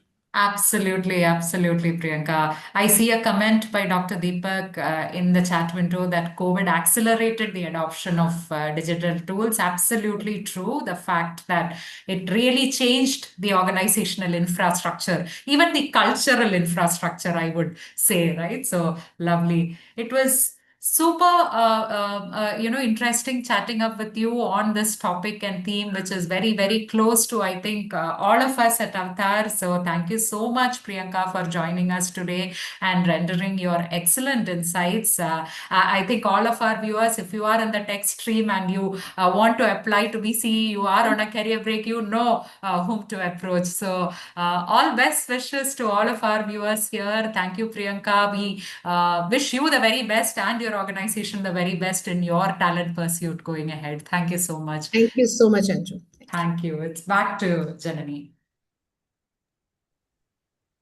Thank you so much, Anju and Priyanka. May I request the two of you to hold on for just for a minute till we get your screenshot done? Yeah. Did we wind up before time, Janani? Not really, but it's okay, Anju. Yeah, that's okay. Okay. Thank you so much. Such a heartfelt conversation out there between two role modeling women. Thank you so much for those insights. And we have another fireside chat coming up, Blooming with Purpose, the Sunflower Inclusion Journey. And for this, we have Dilshad Azim, Diversity Hub India Grundfos. She's a passionate advocate for diversity and inclusion and someone who truly walks the talk. With over 16 years in HR, she currently drives D&I initiatives at Grundfos. Dilshad is an MBA graduate and a certified DE&I champion from the Living Institute Copenhagen. Her efforts recently earned her the Excellence in DEI Award at the CSR and HR Excellence Awards. With her, we have Lakshmi Vijaykumar, AVP Marcom and Events Avatar Group, an experienced and passionate professional with media background. Lakshmi Vijaykumar leads and supports the event and the marketing teams. She is leading the events portfolio and she is responsible for planning, organizing, and overseeing the events conducted by Avatar. She also carefully curates the curates the presence to align with the group's overarching vision of building inclusive workplaces. A second career woman herself, Lakshmi has earlier worked with leading publications like the Hindu Business Line, Business Standard, Data Quest, to name a few. With her dynamic personality, Lakshmi brings her innate passion for inclusion to leave a long-lasting impact. Over to you, Lakshmi. Thank you. Thank you so much, Janani, for that very beautiful introduction. And it is such a pleasure having this chat with you, Dilshad. Welcome once again. Thank you for joining in us today at the 5th edition of December Mahotsav. And this session, of course, is going to be the last session, my dear audience. And then we have the much awaited announcement of the Diversithon competition that we had with the education institutions. The winners' announcements will be made. Now, getting to the session, dear friends, have you ever seen how the sunflowers bloom? Have you seen how sunflowers function? Have you seen those young sunflowers, that rotate physically to the face throughout the day? They grow by following the light. So if you have to draw the parallel, the inclusion parallel, so people flourish when they feel seen, when they feel valued, when they feel supported. Just like sunflowers, humans grow towards environments that give them warmth and possibility. And I don't know if many of you have noticed this, on the cloudy days when there is absolutely no sunlight, sunflowers do not droop in confusion. Instead, they turn to one another, which is such a beautiful thing. They share those stored energies among themselves to stand in mutual support, and they don't leave anybody, the one another in the dark. So if you have to again draw inclusion parallel at workplaces, when people look out for one another, especially those with those unseen challenges, everyone grows stronger. Sunflowers don't grow in clusters. They are never in isolation. Similarly, belonging cannot be built alone. It is created through collective behavior and shared responsibilities and consistent support. Just how a sunflower center holds thousands of seeds and potential in abundance, when workplaces cultivate that psychological safety, that dignity, that seeds of innovation, talent, perspectives, and creativity eventually multiply. So just as sunflowers, we have with us Dilshad Azim at Grundfos that has embraced the Sunflower Initiative, which is an internationally recognized symbol that signals hidden disabilities so that individuals can communicate that they might need a little extra time, a little extra patience, a little understanding. So please join me in welcoming Dilshad Azim, the voice behind the Sunflower Inclusion Journey at Grandforce. Thank you so much, Dilshad, for joining, jumping straight into the session. Thank you, Yes. Lakshmi. Yep. Shall we jump straight into the Yes, session? yes, sure. Thank you, Dilshad. So what inspired the vision behind the Sunflower Inclusion Journey, and how does it reflect Grandforce's purpose and culture? Okay, so it's a long story short. So as everyone knows that Grundfos is a global purpose is, we are a pioneer solution to the world's water and climate change, where we, try to improve the quality of life. And in India, that translated early into the hiring and, integrating the colleagues with disability as such. So well before it became a mainstream corporate agenda, inclusion was something part of, Grundfos 80 years back as such, if you take. And we do have few of our employees from the PWD who are working from us for more than 10 years as such. So it is not that we started, a few years back. We started a decade ago. And this sunflower inclusion journey is built on the legacy by explicitly, acknowledging that many disabilities and health conditions are also invisible, and that inclusion must be feel safe. It's a stigma free for people, and who may never look at different at all. So I think that is something which we try and communicate to our employees here in India. I think every employee here working are very much aware that we are an inclusive organization as such. And why particularly choosing hidden disabilities or the sunflower initiative, we feel that it symbolizes that inclusion in Grundfos is not a charity or a policy, but it is a right based thing, and it is a dignity based culture choice as such. And every colleague who is working here in Grundfos deserves that psychological safety to ask for support without fear of judgment. And here, every leader is accountable to respond with empathy and flexibility. I think that is where this vision of Sunflower Initiative had all began, I would say. That's really, really beautiful. You use the word right-based initiative, which is Yes. every individual's right to be heard, to be seen, to be valued. That's such a beautiful thing, Dilshad. Dilshad, if you have to go back to the journey, if you have to not just the Sunflower Initiative, but if you have to just go back to the journey that Grandfos began with respect to workplace culture. So when actually, Grandfos realized that inclusion and belonging needed more than just standalone programs, but like your designation says, diversity hub, Yeah. which is to drive systemic change, and what triggered that shift?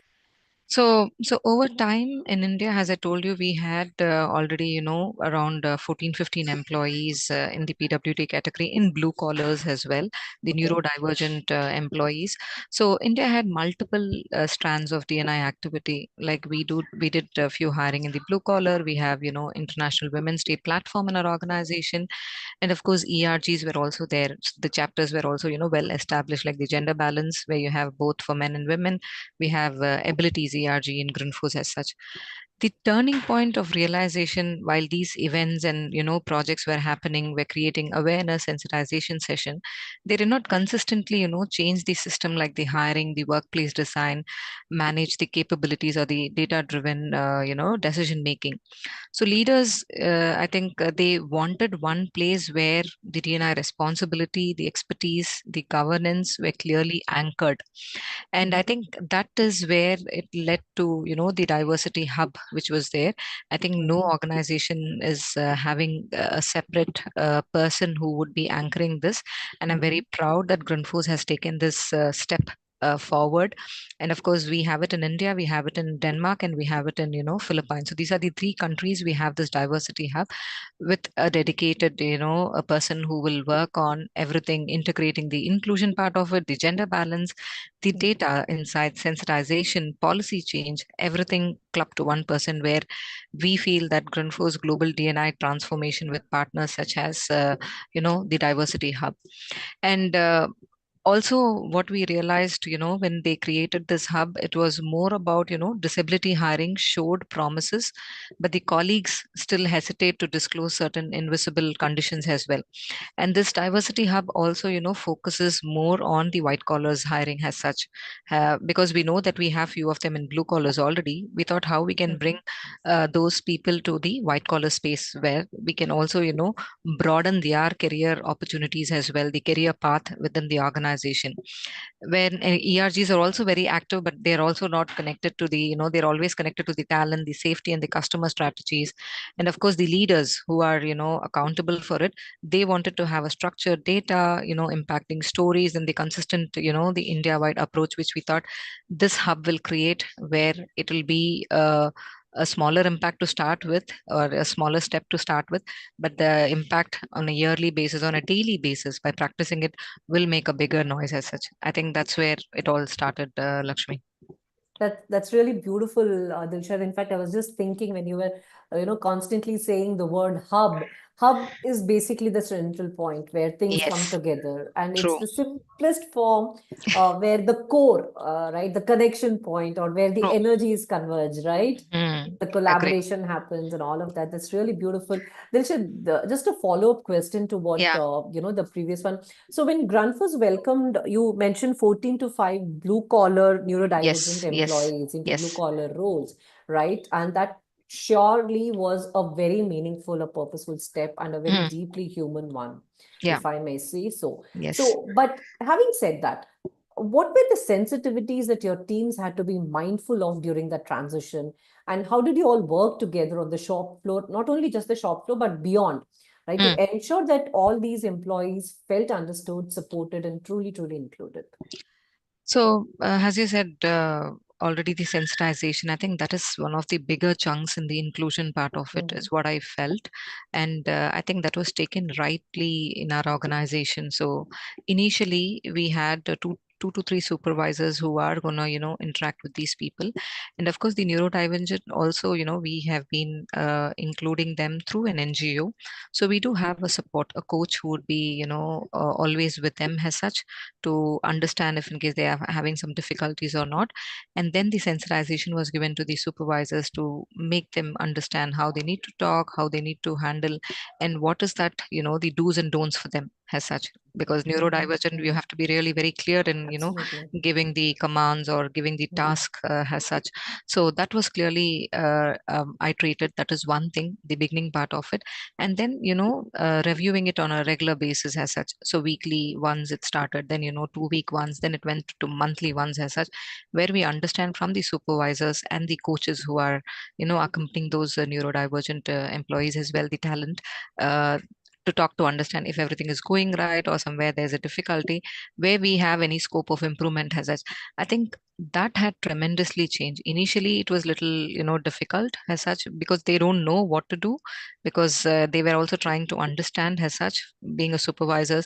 And productivity is something where we try to, keep a point that, okay, this is what the output they could give. So this was clearly communicated to the, operations team, and the expectation was set right, I would say. Because I think that is also one of the, the culture in Grundfos, where we are very transparent in creating a bond, or the relationship between the leaders and the team, has the business as well. So that one thing which really stuck and moved to the next level as well, so that everything was going good. Initially the transition was difficult, I would say, because everyone was trying to cope up with the change. But I think as the time went by, so it's a decade now where everyone knows everyone. So we don't know that, this person, in fact, I think they know everyone who are working in the office space, Lovely. that okay, this person is there, Dilshad is there, other my colleagues are there from CSR. So they are very much well Lovely. versed, and they have a space also where they can go and relax themselves if in case they are not okay working right now. So mostly Correct. post They need lunch a will break. be, yeah, they take a break, they just, work on a computer, they do some learning course, they talk, they relax. So that has also been, meticulously done, keeping them in mind that what kind of sensitivity they are not used to as such. So that's how the whole thing happened, Lakshmi. I think this was a beautiful masterclass, Dilshad, covering several things, including empathy and devising the workspace, because you spoke about how you have created workspaces, where the Yes. people can come and just relax for a while and Yeah. just to kind of take a break from the business as Yes. usual and then get back to work. And also empathizing people around everyone. I That think is, that could yeah, have been the most humongous task, absolutely. if I may say so. Absolutely, Lakshmi, because I think everywhere, every time, whenever we speak about inclusion, it is only one thing we keep telling everyone, that empathy. It's not the sympathy. Sympathy is still there because Yeah, I think true. we have an unconscious thing in our mind Yes, ourselves that we have to sympathize people. But I think absolutely. slowly that shift is also happening right now to empathy. So that is why, in inclusion, it is not that big things matter, only the small things which we need to just practice every day. Absolutely, absolutely. In fact, Dilshad, at Avatar, we call them we call it non-conscious biases and non. You rightly use Yes. the word unconscious, because when you're unconscious, you're not in your conscious at Yeah. all, right? Yes. But some of Yes. those non-conscious biases exist in our minds, and that's also because the way we've grown up, the way we've been conditioned, True. and all of that. True. So True. it's just Agree. part of our conditioning. So moving on, we Yeah. spoke about how you created empathy and the workspace and all. But is there a way? I'm sure when you have, I mean, it's a proven thing. Diversity brings in profits. But can you share an example where diversity has directly impacted the business or a customer outcome, if not the business, the customer outcome, and what are those lessons that our audience can take from what you're going to share? Yeah. So, Grundfos business in India serves the critical sectors like the buildings, industry, and water utility. So these are few of our divisions. We have 4 divisions: so building, industry, and water utilities, and solar powered solutions as well, where the reliability, the safety, and the user experience are non-negotiable at all. And the inclusion efforts, particularly around disability, have strengthened this 3 areas, I would say. One is the customer empathy, because colleagues with disabilities and differently lived experiences bring sharper perspective on accessibility, user friendliness, and the service design, which is very, very crucial to Grundfos solutions are deployed in communities and with various physical and the digital access as well. So here I would like to also tell that in Denmark we are also building building an headquarters right Okay. now. It is a Okay. completely inclusive building which we are doing it, so I think it would be ready sometime next year. And the work started for that design is with the people who are working there. We have a flex department in Grundfos, Denmark, where we have 300 employees who are working in it, and all 300 people who are working there are PWD. They have some visible and they have some invisible disabilities. So a complete research and complete analysis has been done through survey, understanding how they would like to have a building if in case it's built for them where everyone can Beautiful. access. So that was the scratch or the first touch point for us, and then it built on, and we have got architects from all around so that we can build an inclusive building. So that is something which is happening in our headquarters. So that is on the physical and the digital access which I was talking about. Next one is on the workforce stability and engagement. So here experiencing globally and in India shows that disability inclusive hiring is often lead to higher engagement, that everyone knows, and the loyal employment and their performances and the commitment, that is something which influence the other team culture and the productivity part of it. For example, I could say that we have a new joinee, I think in the month of April, we had a hearing impaired colleague who had joined us in the IT team, the GTI, we call it, the Global Technology and Innovation team. He Okay. is a very smart person. He has, 40% of his hiring, I'm sorry, the hearing is there. And Okay. when he joined us, he joined as, the full-time employee with a proper interview as such. He does lip reading and you have to talk in front of him. That's the only thing which he would require. And once he has joined the team is now, it's almost 6 7 months right now. The team is so inseparable from his from him that they cannot just do anything without him. that's how he has influenced the team culture and the productivity within the team. And we're also planning to hire more in that category as well. And of course, coming to the brand and the partnership, the recognitions what we get through, award. One such is from Avatar, which we have recently won for the women thing on the diversity part of it, and other external partners on the collaborating front. How what this hidden disability is all about, and all the inclusion forum as well had strengthened our employer brand also, because we know Grundfos as a company is a pump company. We are very good at it. With the e-pumps and all those things, but we are also trying to see and strengthen how, from the inclusion part of it, from the diversity part of it, that also helps in attracting the talent and partners who will value these responsible and equitable business as such. And one more example I would like to give, where Yes. a neurodivergent person was having some issues about the sign language and the communication format or the meeting format what we generally have, which had led to design that and process improvement has been benefited to all the employee and visitors. So this is something which was, this is what we look forward for when we say a real inclusive culture when we have an organization. So we are open to feedbacks, we're open to any kind of suggestions which our employees tell us that, hey, this is what we think, we need to do it. Yes, why not, let's sit together, talk and see how we can do it. I think something that is the value which we are looking at. And being coming to business, we also had another employee who had some conversation with our customer, where Grunfo's commitment to disability inclusion. So I think these kind of feedbacks and testimonies when we have our partner meetings and when we have distribution meetings as such, this directly impacts our culture to them, and they are also amazed by it.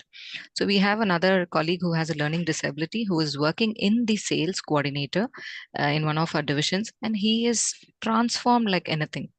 I think he joined us 3 years back, and now he is making all the reports of sales. Can you imagine it, Lakshmi? My He God. sends the reports. He sends the reports to all the heads in that particular division. There is no mistake, but he took a lot of time to get to that level, I would say, with a lot of mistakes initially. I would also like to appreciate the mentor who has already always been with him, and nurtured him, and to wherever he is right now.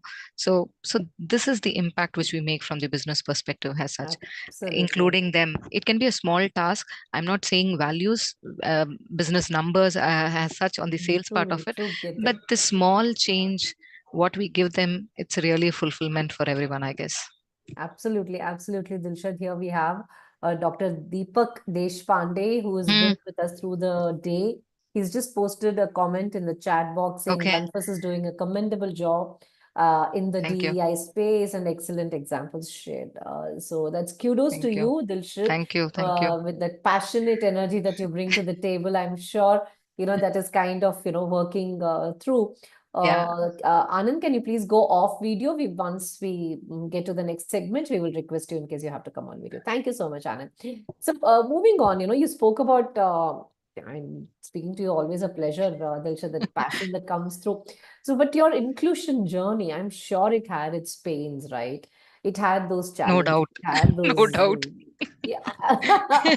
Some of them we know what they've had, but then let's talk about, maybe one of the toughest challenges that you had to face while making inclusion a lived reality at Grundfos. So, as you said, Lakshmi, I mean, sometime back that, like we are conditioned in such way, right? It is very easy in European countries to talk about the hidden or, any invisible, a disability as such, right? So they openly say that, yes, I have this disability. Can we do that in India? Can we do that in Chennai? No, it's a question mark still. So for me, I think the hardest challenge has been, launching this initiative, which I spoke about at Sunflower Initiative. It was supposed to be launched in the year 2024 in December, but we couldn't do it because, a lot of other factors which were there. First thing was shifting the mindset from nice to have support to non-negotiable inclusion standard. We have a decade of experience in recruiting, but still, especially around this hidden disabilities and the mental health, people are still not ready to open up. I'm being very honest here. People are not ready to open up and say that, hey, yes, I have an issue, can you just help me out? I need a therapist, or I need to talk to a life coach. No, we're still not open. I think that was the biggest challenge. And still we are trying to figure it out how we can do it as such. And I also see that many colleagues are still hesitant to disclose if they have any invisible conditions due to, stigma, fear of being judged, or less productive, or concern that carries opportunities might quietly narrow it down, because we wear the Sunflower Initiative lanyards, which you can see right now. So this is for the support thing, which means that I support this initiative. We also have a lanyard which also has complete, green of it, which says that they are having some hidden disabilities as such. So still we are struggling. We couldn't, give more of it to them. Of course, we know we have few PWD candidates with us. We have only given to them. But now I think this year the journey was only on advocating, normalizing about this invisible thing. Next year we will see how we can take another step forward, where people can come out in a safe space and then talk to us that yes, I do have, and how do I go about it, or what can we do together jointly, form a community, share something, share similar things, and then make some community support as such within Ground Force. That is one thing which we are planning, and of course it is not easy. It is not easy at all. So another one, I would say that our journey is strong intent. I don't deny Feel that that. at all, but still maturing, in everyday practice across all locations and all levels as such. So this is one thing which I would say it would sum up what I want to say as such. So that's how it is, Lakshmi. Well, that's really, really beautiful, and kudos and best wishes for you to stay intentional in your inclusion journey.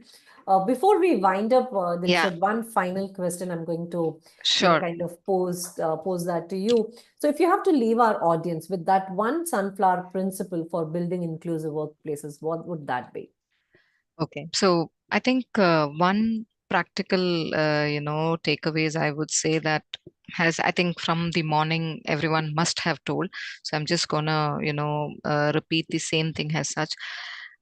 Assume diversity you cannot see, but ask. So please ask what support would help you to do your best work, instead of waiting for the closure. Okay, let the leader come, or let this person come, let this come. No, I think the design for invisible, what I mean here, or what I try to say, is that whatever support you require, do the best work in it as such. And of course, building the systems like policies, processes, tools that will allow quite flexibilities and the accessible communication, be it or the hybrid option which we spoke about in our earlier session, reasonable accommodation. I think that is also one thing which we need to focus upon as such, because that gives a comfort to the PWDs who are going to work along with us.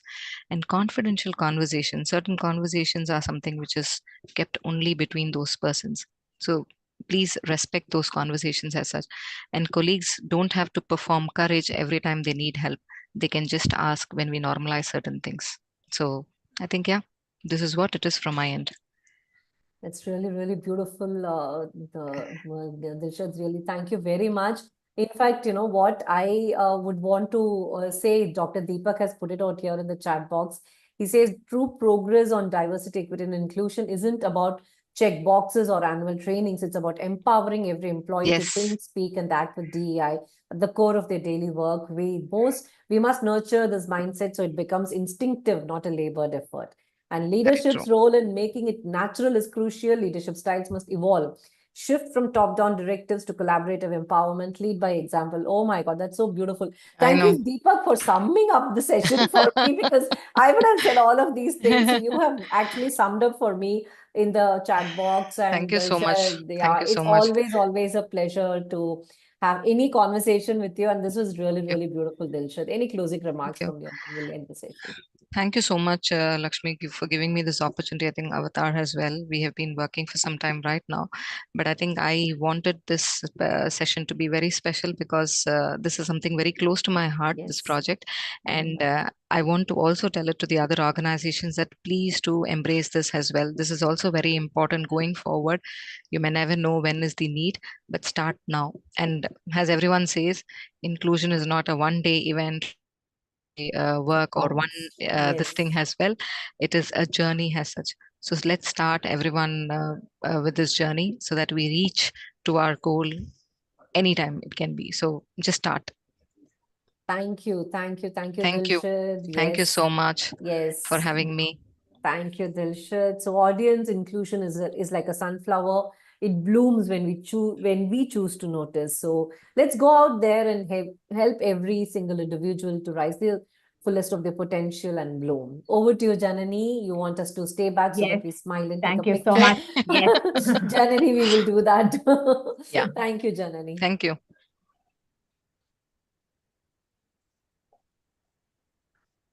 Thank you so Done. much, Thank you. Lakshmi and Thanks, Dilshad. Dilshad. Yeah. Thank That you. was a Thank you, very, very Janani. enriching Thank you. experience. Thank you so much. Thank And you. now it's time for results. To announce the winners, we have Umashankar Kandaswamy, Chief Operating Officer, Avatar Group. He will announce the winners, Devasathon 2025 winners announcement, and he will also deliver the closing address. Over to you, sir. Thank you so much, Janani, for those wonderful words. And what a day that we had since morning. Happy evening to everyone, ladies and gentlemen. As we come to the close of this energizing 5th edition of Diversity Mahotsav, reimagined this year as the December Mahotsav, I feel incredibly proud of the mosaic we have crafted together today. True to our theme, crafting inclusion, one mosaic at a time. Each session had added color, depth, and meaning to the day. As we started today with an amazing welcome address by Dr. Soundarya Rajesh, Managing Director, Avatar Group, where she highlighted the impact of changing macro environment, leading to the reinvention and regeneration of inclusive cultures across industries from policies to practices. Following Dr. Rajesh's address was the fireside chat on From Bias to Brilliance, using inclusive L&D to unlock hidden talent across the organization by Preeti Sendilkumar, lead business analyst from Zuchi Systems, and Dr. Hima, division manager, research and solutions from Avatar Group. This fire chat looked into the need to create psychologically safe workplaces and inclusive programs to enable hidden talent to self-nominate for L&D. Then we had the panel discussion on the voice of authenticity. Brave conversations in the workplace brought brave conversations into the spotlight. With the candid reflections of Shweta and Bhuvneshwari, guided by our moderator Tanuja, we were reminded that authenticity is not a buzzword, but a workplace imperative. The Diversithon session brought out creativity and collaboration by college students to the forefront. Folks, wait, I'm going to be coming in and announcing the results very shortly. The skilling workshop, after that, was cracking the second career interview. It is amazing that Lakshmi Jayaraman gave returning professionals practical and empowering tools to step confidently into the new opportunities. Then we got into the fireside chat conversation, gave us some powerful takeaways, how to save career comebacks from turning into a career please come back, by Priyanka from BC Global Tech and Anjuji Parvati from Avatar. Both of them had an amazing, freewheeling conversation. With intention can make second career journeys sustainable and celebrated. And finally, we had Blooming the Purpose, the Sunflower Inclusion Journey, with Dilshad from Gunfors and Yelvi from Avatar, is a reminder that inclusion grows when we choose to nurture it every single day. On behalf of Avatar Group, I would like to extend my thanks to everyone who made this December Mahotsav an event to remember for a long time. To all our speakers and jury members of Diversithon, thank you for your insights and commitment to build inclusive workplaces. The energy December Mahotsav brought out today, and which goes to all our participants, whether you joined a discussion, competed in the Diversithon, or simply listened with curiosity, you added immense value. I would like to take a moment to thank all our sponsors, our ideology partner, BCE Global Tech, and our supporting sponsors, Suji Systems, Grundfos, and DG Vaishnav College for School of Management. And now, the most awaited part of the day, the Diversithon results. Let me take a moment to explain. There were about a lot of colleges participated, but our team shortlisted, the jury team shortlisted about 8 outstanding teams from the entire lot. These 8 teams were allowed to present today. Each were bringing in passion, thoughtfulness, and creativity. And all of you have elevated the standard for this year. So please give them a good round of applause for all the 8 teams first. But only top 2 are the winners. I'm glad to announce the Diversithon winners. First, I would like to go the reverse order.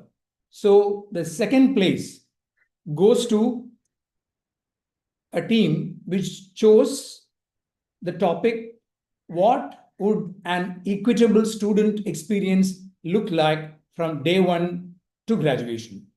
So the winner, the second place winner, is KJ Somaya. Can I have Anand Kumar Jha, Shakshi, Priyanka, and Simran to come on video so that you could see your certificates and also do take a snap with us. Is everyone out there? Congratulations to the entire team out there from KJ Somaya. And here goes your certificate, and you all will receive your certificates as well as the prize very shortly from our team. So that's for Shakshi. Great. Super. So great. All the best. And would you like to talk about this, recognition for about 30 seconds? Over to the team. Hello, sir. Good afternoon, everyone. We are very grateful for this opportunity. On behalf of my team, I would like to thank the organizers for hosting such a very innovative event. I would also like to thank my mentor, the CDMI chairperson from our college, Dr. Priya Kataria. We would also like to thank Ms. Beena for coordinating with us and helping us have a seamless experience in this journey. And as a young student who is very interested in the area of diversity, I think this was a learning experience for all of us, and we had a lot of fun participating. Thank you so much. Awesome. So really nice to see all of you guys coming and presenting. Congratulations and best wishes. So without much further ado, I would like to go in and present the first place. Again, this team has taken the topic, what would an equitable student experience look like from day 1 to graduation? The same topic that the previous team has taken, and the winners are from Jain University of School of Sciences. May I request Maria Srinidhi to come on video and accept your certificates virtually.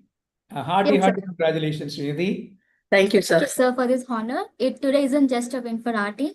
It's a win for every student who deserves better.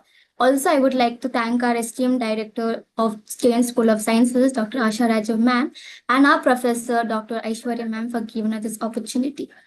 Thank you for this opportunity and giving us a platform to pitch our ideas. And thank you so much. Yes, sir. Excellent, Maria, and your colleague as well, Srinidhi. Best wishes and hearty congratulations. So Thank you, sir. to really, you'll be getting these certificates very shortly, and I'm sure you're going to be amplifying it in your social media as well. And Yes. do this, and let's stay connected. Thank you. Thank you, sir. Big round of applause to all the teams, winners. Please come forward to receive. Please, give a good, big round of applause to all of them. As we conclude this December Mahotsav, I want to thank every speaker, every participant, and every one who made this possible with your fullest energy and authenticity. And before I sign out, inclusion is not one-time initiative. It is a mosaic. We craft together, piece by piece, action by action. Thank you for being a fantastic audience, and thanks for being in this journey. See you all in the next Mahotsav very soon. And I would like to give it back to Janani for you to take it forward. Thank you so much, sir. And with that, we come to the close of December Mahotsav, a wonderful rendezvous with all of you as we celebrate the finale of yet another remarkable inclusive year. We are deeply grateful for your energy, your voices, and your commitment to shaping workplaces where everyone belongs. And thank you for learning, sharing, and being part of this vibrant mosaic. Until we meet again, keep championing inclusion. And before leaving, we would like to thank our sponsors and partners once again, our ideology partner, BCE Global Tech, our supporting sponsors, Dwarka Das, Govardhan Das, Vaishnav College, Grundfos, and Zuchi Systems. Have a wonderful evening and see you at the next celebration. Till then, goodbye.